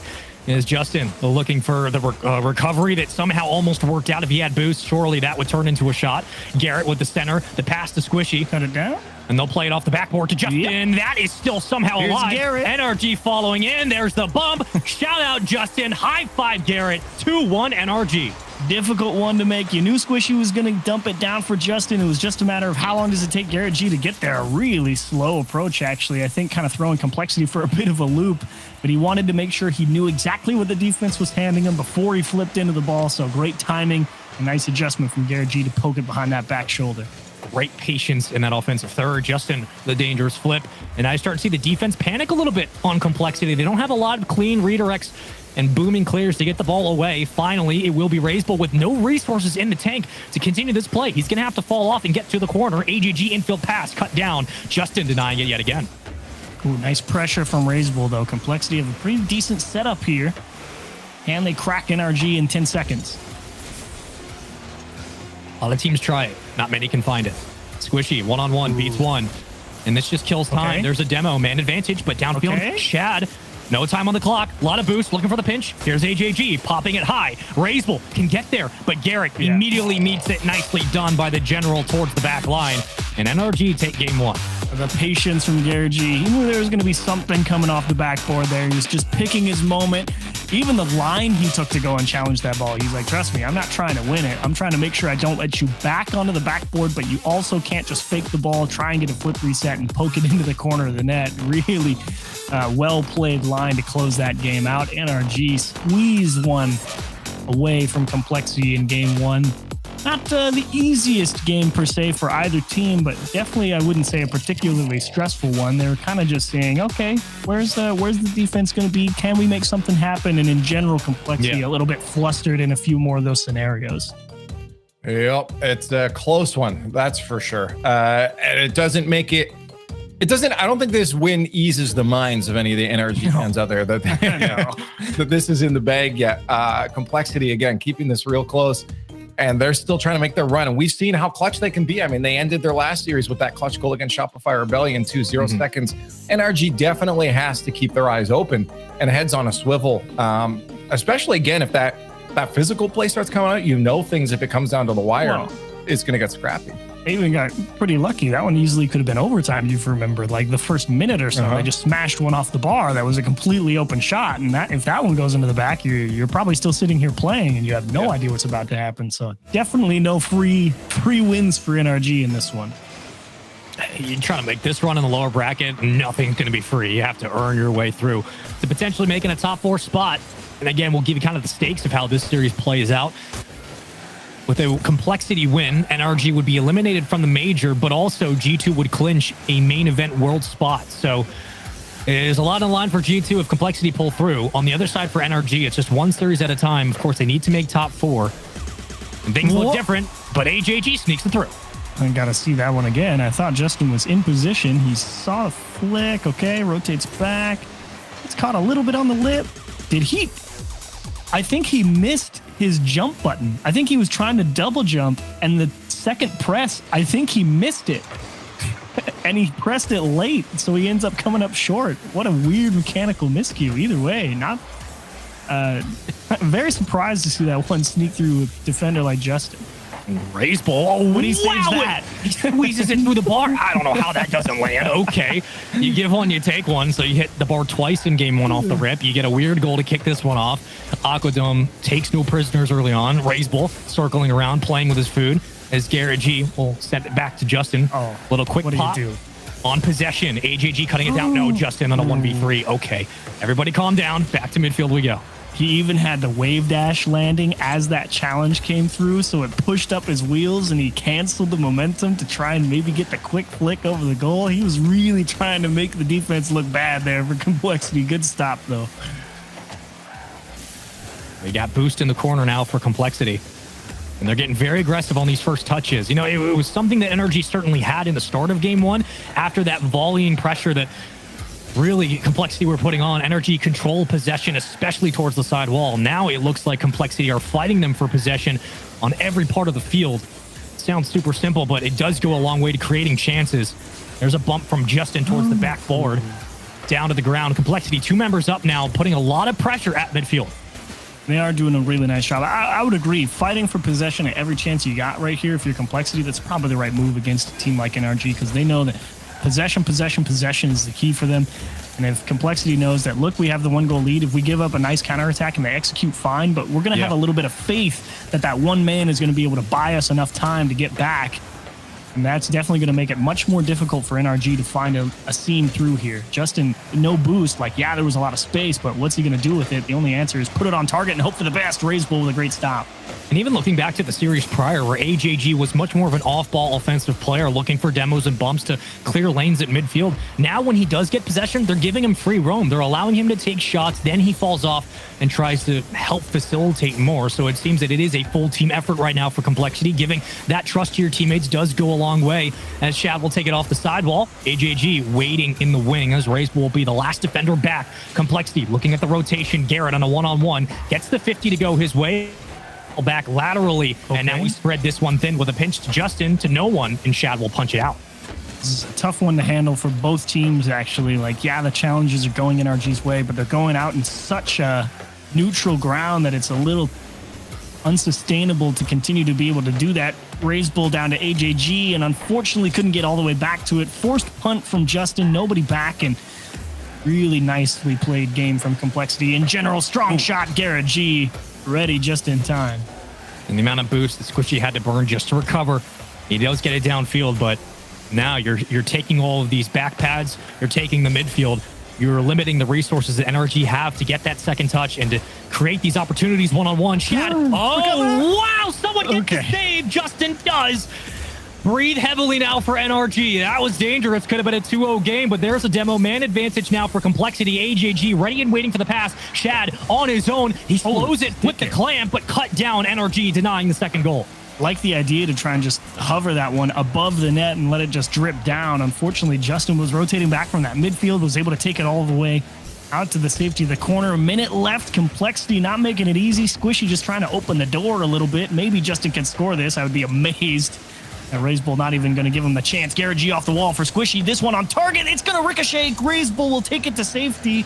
Complexity get away with one now as the defense continues to get hammered by shots. Well, you got to keep the pressure up for NRG. You got to scramble right now on the defensive end. Shad, AAG, and Razebull all running into one another, double committing on these saves, but this is where the pressure continues, and Justin trying to recover. It's down to Squishy. They will get midfield boost. You have resources here for NRG. You have a chance on the quick cut, and there's Justin fighting for possession. Squishy gets it towards the sidewall. Garrett will be able to meet it in transition. Circles back into the play. The pass to Squishy is there. It's off the backboard. Garrett looking for the dagger. Centered back out, still alive. Justin down, and Justin ties the game. You knew there was going to be a chance here. That was a huge clear from Squishy over the top. Garrett G just trying to keep it in the lane. He's not about like, I'm going to muscle this one through. I just got to get up there and stop you from clearing it. Give Justin a look. Let him execute. And they stick one right through the defense. What a show from NRG to fight back there from one down. And Justin giving a lot of space there from HAG. I got a little worried, but maybe they score with 0 seconds. Uh-oh. Not today. Still alive, though. Justin still playing it. Off Maybe the back wall. Cut down by Razebull. You got to feel that NRG might have a chance. Squishy is around the bend, but can't put it away. Okay, so we slow things down. You get both sides back to full strength, and now we have ourselves a golden goal opportunity off kickoff. It's NRG with possession. Now you're kind of frustrated, to be honest, if you're Complexity. You fight so hard for possession. You gorgeous pass, Garrett G. How do you save that one? Oh, my goodness. The defense has been insane from NRG this entire split, but this series, they have found a way. They are willing themselves through these saves. Razebull, second touch, using the ceiling as the third man. An extra bounce goes the way of NRG. Garrett trying to break through. Garrett over both. Garrett can't get the pinch. It's up to Squishy. NRG looking for the pressure. Shad cuts it down back to midfield. Razebull booming it away, and Complexity live to fight yet again. Oh, wow, Justin. What execution there on the backboard to force that on a dribble and a challenge, but NRG a little bit sad that he didn't have boost in the midfield to really try and just put the game away right there. But what are you going to do? They're still in control, and you can kind of just shake your head and say that wasn't the chance, even if the setup was right. And Justin, talk about a possession monster all game, has not let pretty much anything go for free if he could help it. And he's been a defensive asset here in Game 2. His positioning has been 10 out of 10 the entire time. Again, just waiting for the extra touch. The bounce he read all the way through towards the back post. Shad getting very aggressive, and now it's up to Razebull to try to corral this one. That's a clear downfield, and Squishy in the vicinity could make something out of it. Off the ceiling. Justin can't make the read, but it's better plays on the defensive end. Razebull, the bombs! Justin gets it done! NRG 2-0. No guarantees. Justin just continuing through his challenge with Razebull sees, oh, Shad is there. I'm going to make sure that if my teammate is ready in that midfield after that challenge, he's going to have an open lane. Took the ball cam off, hit him again to make sure it was going to stay open. NRG deliver a dagger, and Justin refusing to let anything go. What a heads-up play to make sure to keep that defender away from it. Huge play from NRG. Comfortable lead in the series. Anything could happen here now. Justin said, bye-bye. You're not stacking this one. And man, he has been just incredible defensively this entire series, this split. I've talked about it before, but Justin's positioning on the goal line, on the back wall, waiting for touches, playing patiently under the ball. He's been an absolute X factor, and it won't show up often, but 2 saves, 1 shot. He did so much more that doesn't come on the stat card. belief. It's wild to see what Justin's doing, and NRG are feeding off it. Well, they have to, because things just got a little tighter for them now. With Envy beating randoms, NRG has to make top 2 finish now to make a major. Wow. Equal things- stakes. Things got way tighter for them now. And I will also mention that right now there's a lot on the line for Rogue Oxygen, and they're going into an overtime with Oxygen up 2-0 in the series right now on match points. So there's a chance Rogue loses their major and Worlds opportunities to here with 1 goal from Oxygen. 2 1-goal games as well for Rogue Oxygen. Is it this Spaceman it. sitting here first time? Yeah, I'm numb to it. It's fine. I got it. Woo, that's the thing, though. That's what this regional brings out, is like all of these different head-to-heads and tiebreakers and potential series upsets that could go the way of the underdog. And we want to again shout out our statsman Direct for giving us this info about, hey, if this happens, here's the domino effect of every single other action that would be required for a team to make it to the major nigh Worlds. It's going to be a tough one for a lot of teams.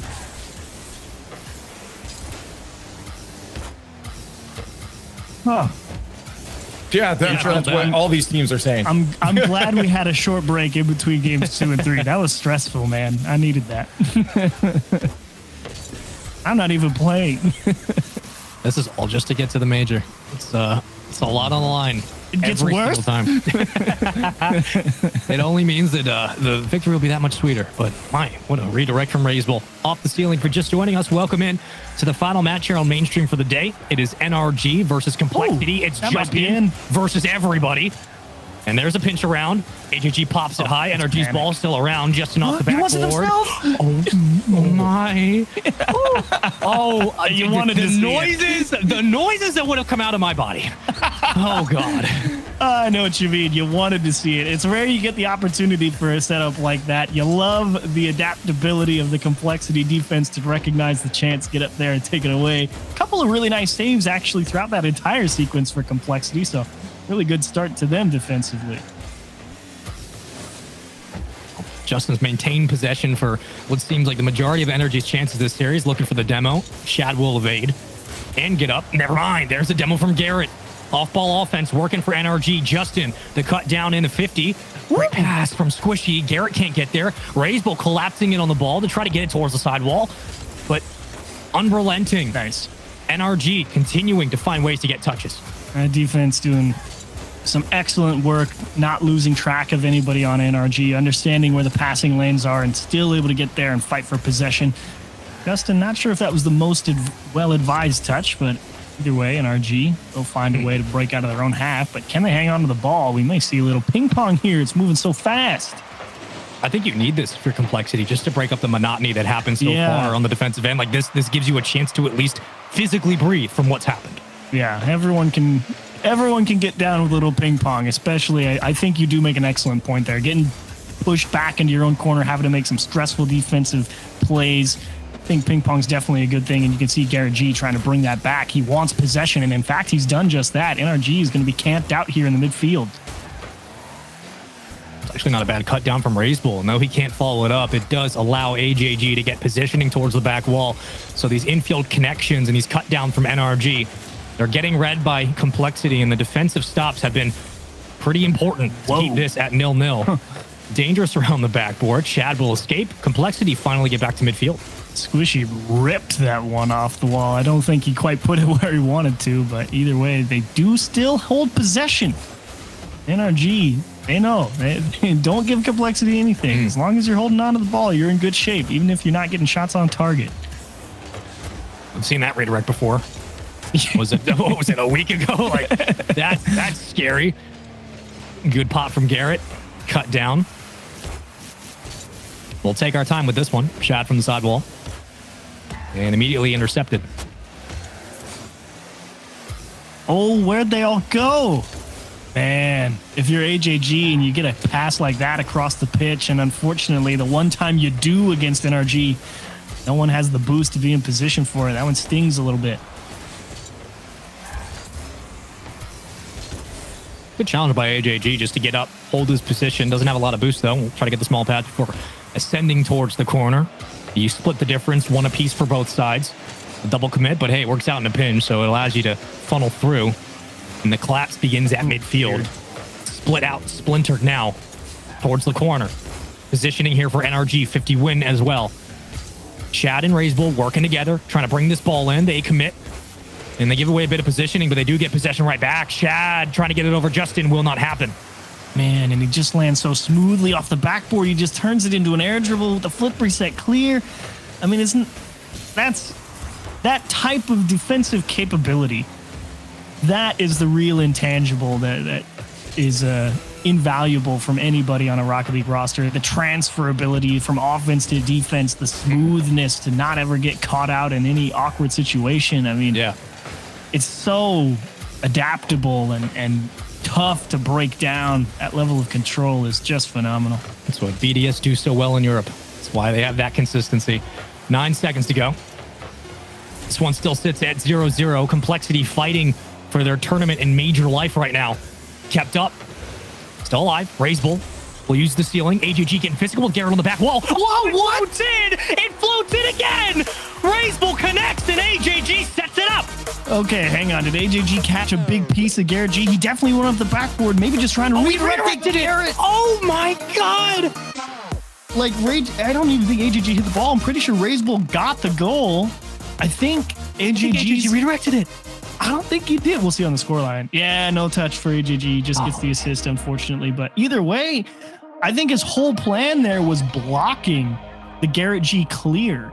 Like, he went up that backboard and he could see Garrett G up in front. Yeah, that's what I thought too. I was like, okay, up the backboard, he's just going to smash Garrett G out of the way. But the way he jumped at it, I think he was just trying to take the clear attempt away and was trying to dunk one. Either way, Garrett G came up dead empty on that one, just straight missed the ball, so none of it necessary. Razebull goes into the top right corner. Complexity gets a game back, and all of a sudden you're wondering what's going to happen in game 4. I mean, didn't we talk about Complexity's clutch ability? I'm didn't we talk about this? I'm mind blown. It's the Morbius sweep. It's happening. It's here. They're doing it. It has arrived. It has arrived. I'm just, dude, I'm mind blown. Like the position, like, they play their best Rocket League when there's no time left on the clock. They have great positioning. They're downfield, and they get that touch. I don't know what to say. Someone should tape, like the coach should go tape a sticker on their monitors that just says 0:00, so they think it's always 0 seconds in the game. Just right. We gotta score. Just keep it up. and then they'll win everything. That'd be amazing. I'm absolutely mind blown. The fact we are in this position. Okay, we're in. Let's get it going. For NRG, you got 2 lives at this point, but Complexity trying to force a game 5. We go to Coliseum. I don't know how we got here, but I love that it's happening.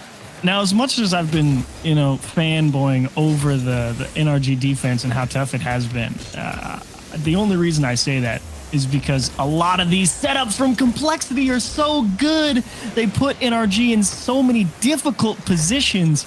So you do have to say that Complexity's approach on offense has been brilliant. It's just a matter of the defense has been equal to the challenge. And I like the way Complexity's looked on offense. And can they find a few more of those to squeeze on through? Garrett G denied at the top of the box.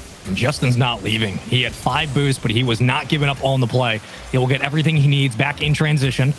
Counterattack might start to build for NRG if they do get the ball back, but so far it's been AJG controlling a lot of the pace through the corner. Razebull making the read. Shad, slow roller, almost finds his way in. Justin diving safe.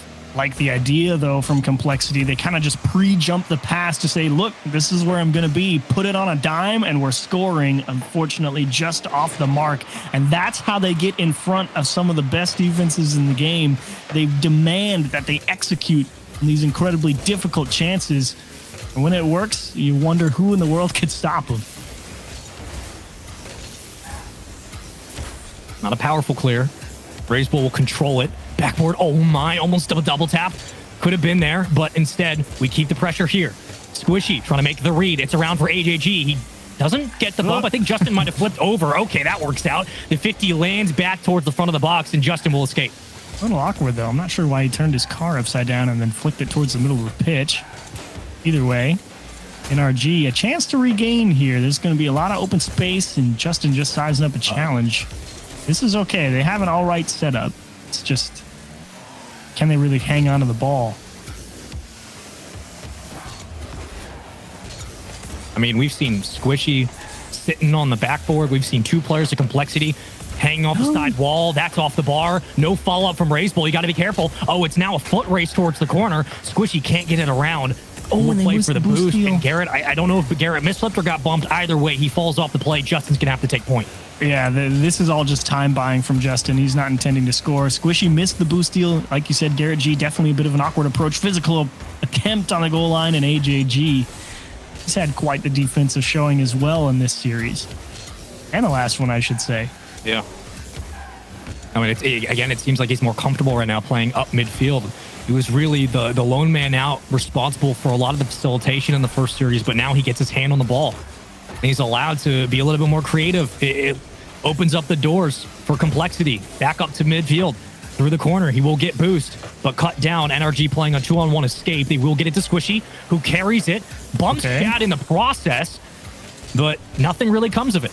Where did you put that ball is the question. How about right at Justin Garrett? Can you get back to it? Nah, landed too far behind that, or I should say in front of that play. Shad wants it himself. He will squeeze it into the corner. They recognized it a second too late.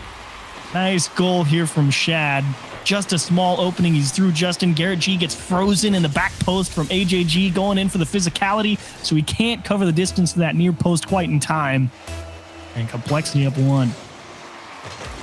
Minute 35, separate Complexity from a game 5. And NRG from tying this one up. Razebull going to try to kill it. It's Squishy recentering. Just keeping the ball in play. Garrett G popping it high. AJG looking for Shad, but will kick it to the side wall. Recovering back nicely. Giving possession back to NRG. They'll take it and run with it now. As we start to move laterally at Chiefs. Questionable approach, I would say. I think spreading yourselves laterally would not be the play right now for Complexity. If I'm Complexity, I'm trying to hit the ball as hard as I can every single time and force NRG to make some really difficult catches on the ball if they want possession, because ping pong, I think, is your best friend right now. Beep, beep. I'm coming in. Or that's a great time to come in. They just get you up 2, score. What's going on, Leaf? No, that's fine. To say how cool this goal was, you know. Wow, what a goal! Okay, what's going on? All right, Leaf? cool. All right, so I just want to make a clear. Rogue and Oxygen. If you guys aren't watching that, you're watching the main broadcast here. Rogue Oxygen are in game 5 now. Rogue's forcing a reverse sweep. Of course they are. They're down 1 goal in game 5. Of course they are. loser of this is eliminated from Worlds, and if Rogue loses, they're eliminated from Major as well. So it's another day at the Rogue office. What you're saying is everything is normal. They have experience, and they know the position they're in. This is all good. That's it. Carry on. Oh, well, there's 3. Leaf enters on a goal. 3-0, and man. Exits on a goal. My timing is impeccable. Your timing really is. Yeah. That's okay, though. I mean, this one kind of got out of nowhere, I would say. Yeah, they went Morbius mode. That's pretty. I did the denomination. Explain that to me. So going Morbius mode means you just overtake the normal Chadism that NRG has, and Chadism. you will your way. You get all the numbers on your side. I see. Yeah. Well, they have certainly done that. I mean, 3-0 in a game 4, heading into a game 5, which this was hotly contested. I mean, this was 1-0 for a long, long time, and NRG was definitely trying their best to work their way through that Complexity side of things. And great defensive showcase from AJG, and some clever goals to find their way into the net. And how about the shots? Oh my goodness, 11 for Complexity, and what is that? 4, 5, 6, 7, 8, 9 for NRG. Game 5. You're shaking if you're on either side here. Leaf, I mean, we're looking at the replays now. Mobile 1 high performance replay. Did we expect it to go 5, regardless of the prediction, right? Like we had these discussions. Did we expect this to go the distance? Like, I'm surprised. I'm genuinely surprised. It's going 5. Didn't someone say like 4-1? I thought it was going to be in 4. I thought NRG would close it out in Coliseum, but. Man. No, I think it had to be. I think it had, like, all these games right now. Today's the day. Yeah. Right? Like, you look at Sonic's Acrew as well. I mean, Sonic's if they lose to Acrew, they're in overtime in game 5 right now. If they lose, then they're done for the majors. So, like, all of these games now going to game 5s, like this, it has to be when it comes to something so important for these teams, right? That's just the way the universe needs it to be. My heart can't take it. I'm gonna have a heart attack, dude. Yeah, like I'm starting to feel pain. You guys are in the wrong job, then. That's the best part. It's like at least I'm not actually playing or on one of the teams as a staff member or something. I'd just be like, I'd be a wreck. Oh, I'd just get to sit here and freak out about it. No, even though we're not eliminated, knowing I could be eliminated, I'd already be crying. I'd be tearing and be like, I got it. I'd be crying game 1, dude. I would be a mess.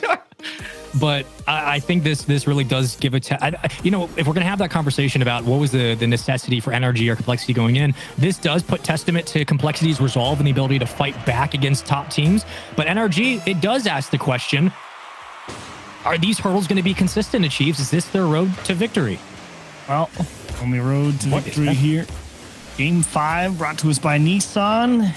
Are the hurdles enough? I would say if any team has seen almost every conceivable hurdle, it would be NRG. So I do think they hold a little bit of experience here over a team like Complexity. That being said, Complexity, as we saw in the previous series, can pull out some Game 5 wizardry. So all bets are off for me.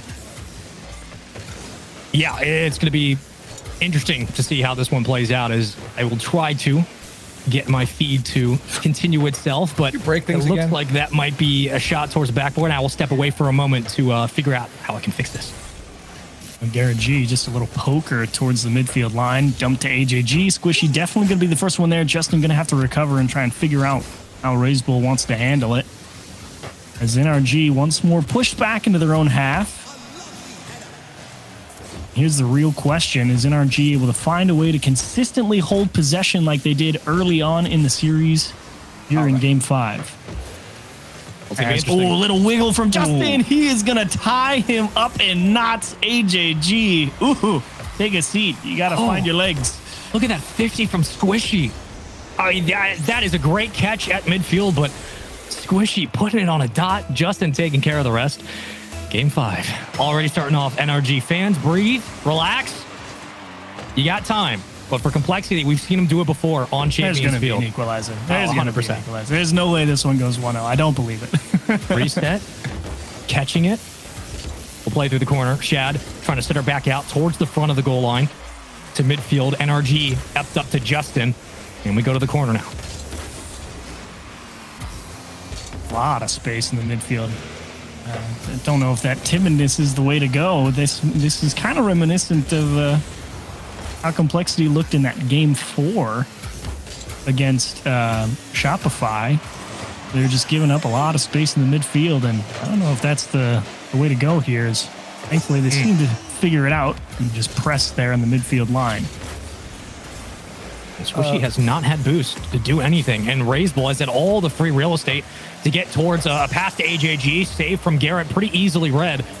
But you are looking at a numbers advantage at midfield. Complexity applying what they can. The demo opens up a chance. Razebull over Justin to Garrett to AJG, and we go back towards the midfield line. A beep. Rogue. What's up, man? Is in the deep depths of not alive anymore. Because they have lost the oxygen. And their worlds and major are done. Oh, man. Rogue season over. Unlucky.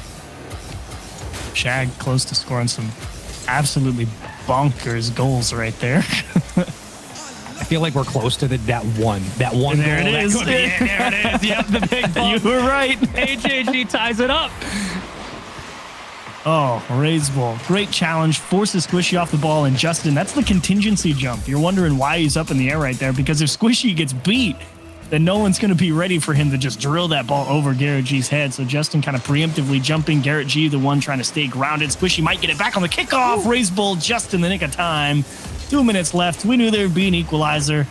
This was always going to be a one and done to win it with 2 minutes left. It couldn't be any other way. You're not going to panic as of now for NRG or Complexity, but you will move the dial to like DEFCON 4. Like you're going to start taking note that there are defensive mistakes that have led to open chances. Granted, Complexity had to work a little bit more for their shot, and they work a little bit more downfield for the second goal. They worked Justin into a tizzy this time. I don't think he even thought AJG was going to beat him to that ball. or perhaps there was some small breakdown in Justin thinking he had somebody behind him. Either way, crushed on the timing of that challenge. Nowhere near where he needed to be at the time he needed to be, and NRG gonna have to work hard to find something, tie it up. Garrett's around. Justin getting very aggressive with Squishy. Recovers nicely. He's got it. Justin, there it goes. What? Off the top bar. It's still alive for NRG. Squishy around midfield. You got Garrett working in tandem, and it's popped up towards the backboard. There's a bump. Raiseball has to play it high. You don't have a lot of presence here on the defensive end. If you are Complexity, all you can do is try to poke it out to midfield. They do it there, but Garrett following in. Squishy right towards the center, but no one around for NRG right now to get a shot. They've got the boost steals right now going. If you're an NRG fan, though, they're taking away all those corner boosts. Finally, they had to give one up just in the interest of maybe passing one out into the midfield. Minute left, and still just thinking about how Justin barely poked that off the bar. Garrett G with a little fake, hoping to get on the outside of the clear. Raiseball and Shad going to figure out who needs to come up with a touch. Yeah. And time's ticking. Shad had to follow, and AJG gets the call to run point now. It's good plays from Complexity up the side wall to try to fight for possession, but Justin is not letting anything through for free. A waterfall that gets taken away by Squishy. The redirect from Justin. This just buys time for NRG to get back up to midfield with boost. Garrett wins the 50. The pass down, but AGG cuts it down. Big bump. Squishy, he's going to get there in time. He's going to save it. NRG stay alive. Ooh, and that might be a big clear as well. Are they stretching? Garrett G knew he was beat, was just forcing AJG's hand. Justin, did you get beat one more time? Just able to poke it to safety. 10 seconds. AJG to the back post. Justin in time again. You need a clear. They got to score now. Their major comes down to this. They can't afford to lose, but Complexity, 3 seconds to go. The ball has to be kept up. Raiseball's going to kill it. And NRG won't be going to the major. Complexity get it done. Wow. Off a stunner of a goal, too, from Complexity. Just scratching your head at how that one works its way through. Either way, everyone who says NRG's headed to to London, you're insane if you don't think so. Proven wrong here. An excellent opening goal.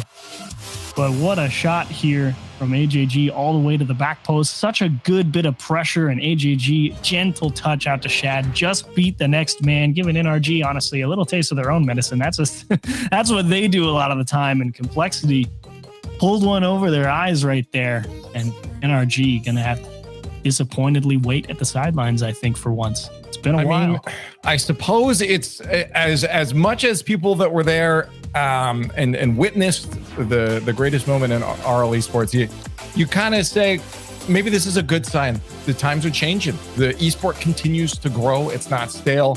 As much as you like to see NRG there, it just shows how tight this competition is getting now in space. Yeah, I mean, that's the nature of all esports, man. Like, the Rocket League is still very young, and it's come up, and this is what happens. You get those electric, unstoppable moments, but you have to remember that the span of Rocket League has grown mechanically and style-wise. We have jumped from the past 4 years. It has been a ridiculous growth of skill for these players. So seeing the competition is so fierce, even in lower bracket round 2 or 3, that's a good thing, and it just means the major is going to be that much more exciting. And with that elimination, as you mentioned, Complexity stays on their journey to top 2 here, but General NRG eliminated. No major in Landon for them. Wow. And also looking at that lower bracket there with Acrew winning over Sonics in at game 5. That means Sonics Worlds and a major are incomplete. They're done. They're gone. I feel like the Grim Reaper just telling you all this terrible news for all these teams. Everyone's dead, but no, they are not very alive anymore. But all these team seasons ending now as we're coming to the end of this 21-22 season, and it's been a long journey to get to this point. It's not done yet, of course. We still have things to sort out, but by golly, has it been some ups and downs, and achieves the fact that we still have tight matches like this happening up to the end is honestly just kudos to just the format and this season in general. Yeah, I think this is by far and away the most difficult format that we have had throughout the year of Rocket League. Double elim does not provide a lot of room for error, and unfortunately here it has slain one of the crowd favorites. But as you say, it must happen eventually. Why not now? NRG gonna have to figure things out going forward, but Complexity That's the tale of regain. You know, as one king dies, another one must rise to take its place. And if Complexity does indeed make a top 2 run this weekend, I'm going to lose my mind. Hey, I think a lot of those fans will definitely have to step behind Complexity because their team went down to them. You want to get behind them now to make that run. But I mean, there are still other kings alive in the upper side too. I mean, especially speaking in G2, who are right now kind of the undisputed kings of North America. They do clinch a main spot for Worlds, which is absolutely huge for the team. So G2 fans, there is happiness at the end of today. You can rejoice. 100%. and there are still other teams. Of course, we had our top 8 now, and there's still teams fighting for those spots. There's still a lot of excitement to go forward. Of course, the rest of the Nissan Classic will continue into the weekend with day 2 and day 3 over Saturday and Sunday, respectively, where we crown a champion the last regional this weekend. So keep your eyes glued here. Let's get some final thoughts. So, I mean, this was intense that all these matches ended up going to game 5s where they mattered most to Chiefs. There's a lot to unpack going into the weekend. FaZe, you know, did they finally make a grand final here? If they win over G2, I would say they have a pretty good chance of making the grand final through the upper bracket. Space Station or version 1, I think, would be very beautiful for them. And I think that's the story of the upper bracket that I'm interested in, how FaZe does. How about you, Spaceman?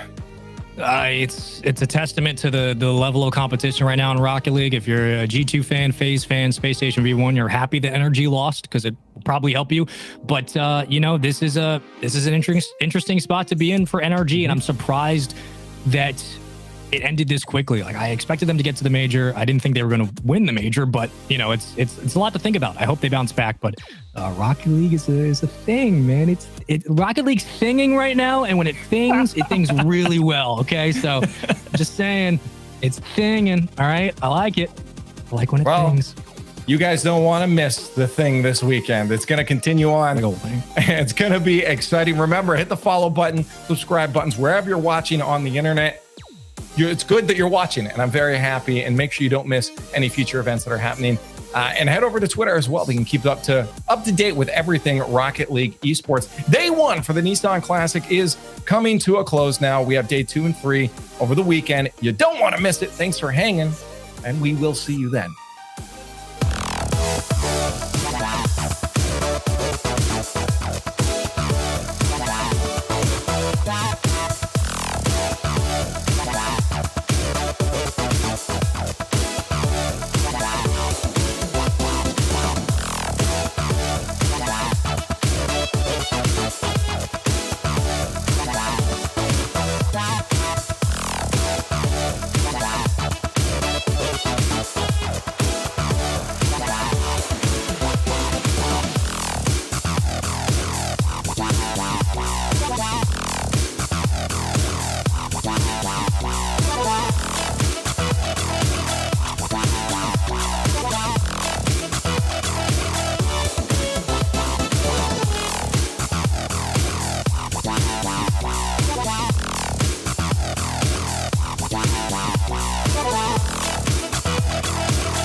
In the future, we'll travel to incredible places with the help of magical technology. But what about today?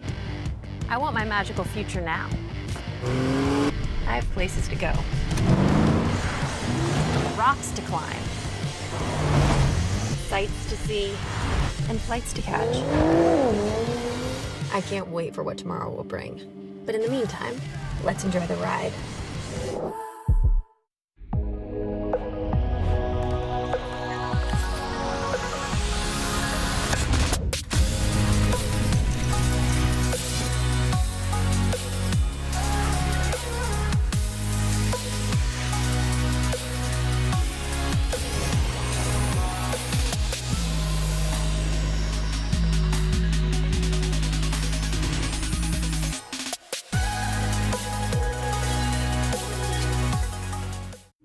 This might not be your car. And this might not be your engine. Maybe this isn't your morning routine. And maybe these aren't your coworkers. Perhaps these aren't your standard driving conditions. Far from it. But this is your oil, which means you're one of us, doesn't it? For serious engines, on and off the track, upgrade to Mobil 1.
So sweet, even when they hurt.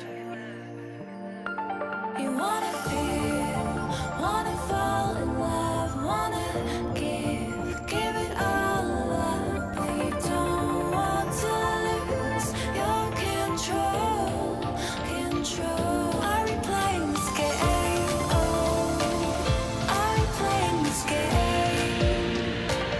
Are you too afraid?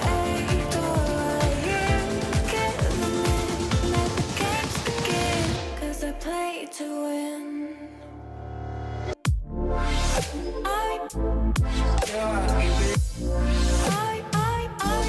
playing this game.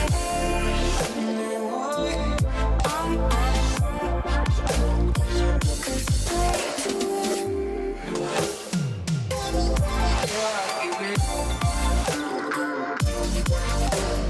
Don't want to lose. Control.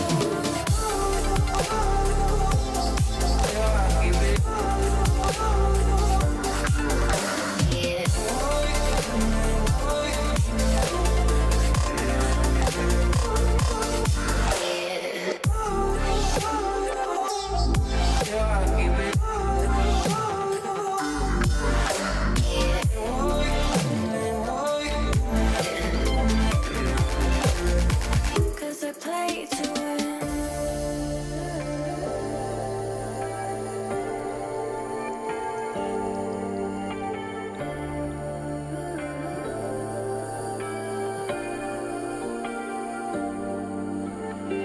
You fear that love is hard to find. Not in your heart, but in your mind. Are we playing this game? Are we playing this game? Are you too afraid? Or are you giving in? Let the games begin. 'Cause I play to win.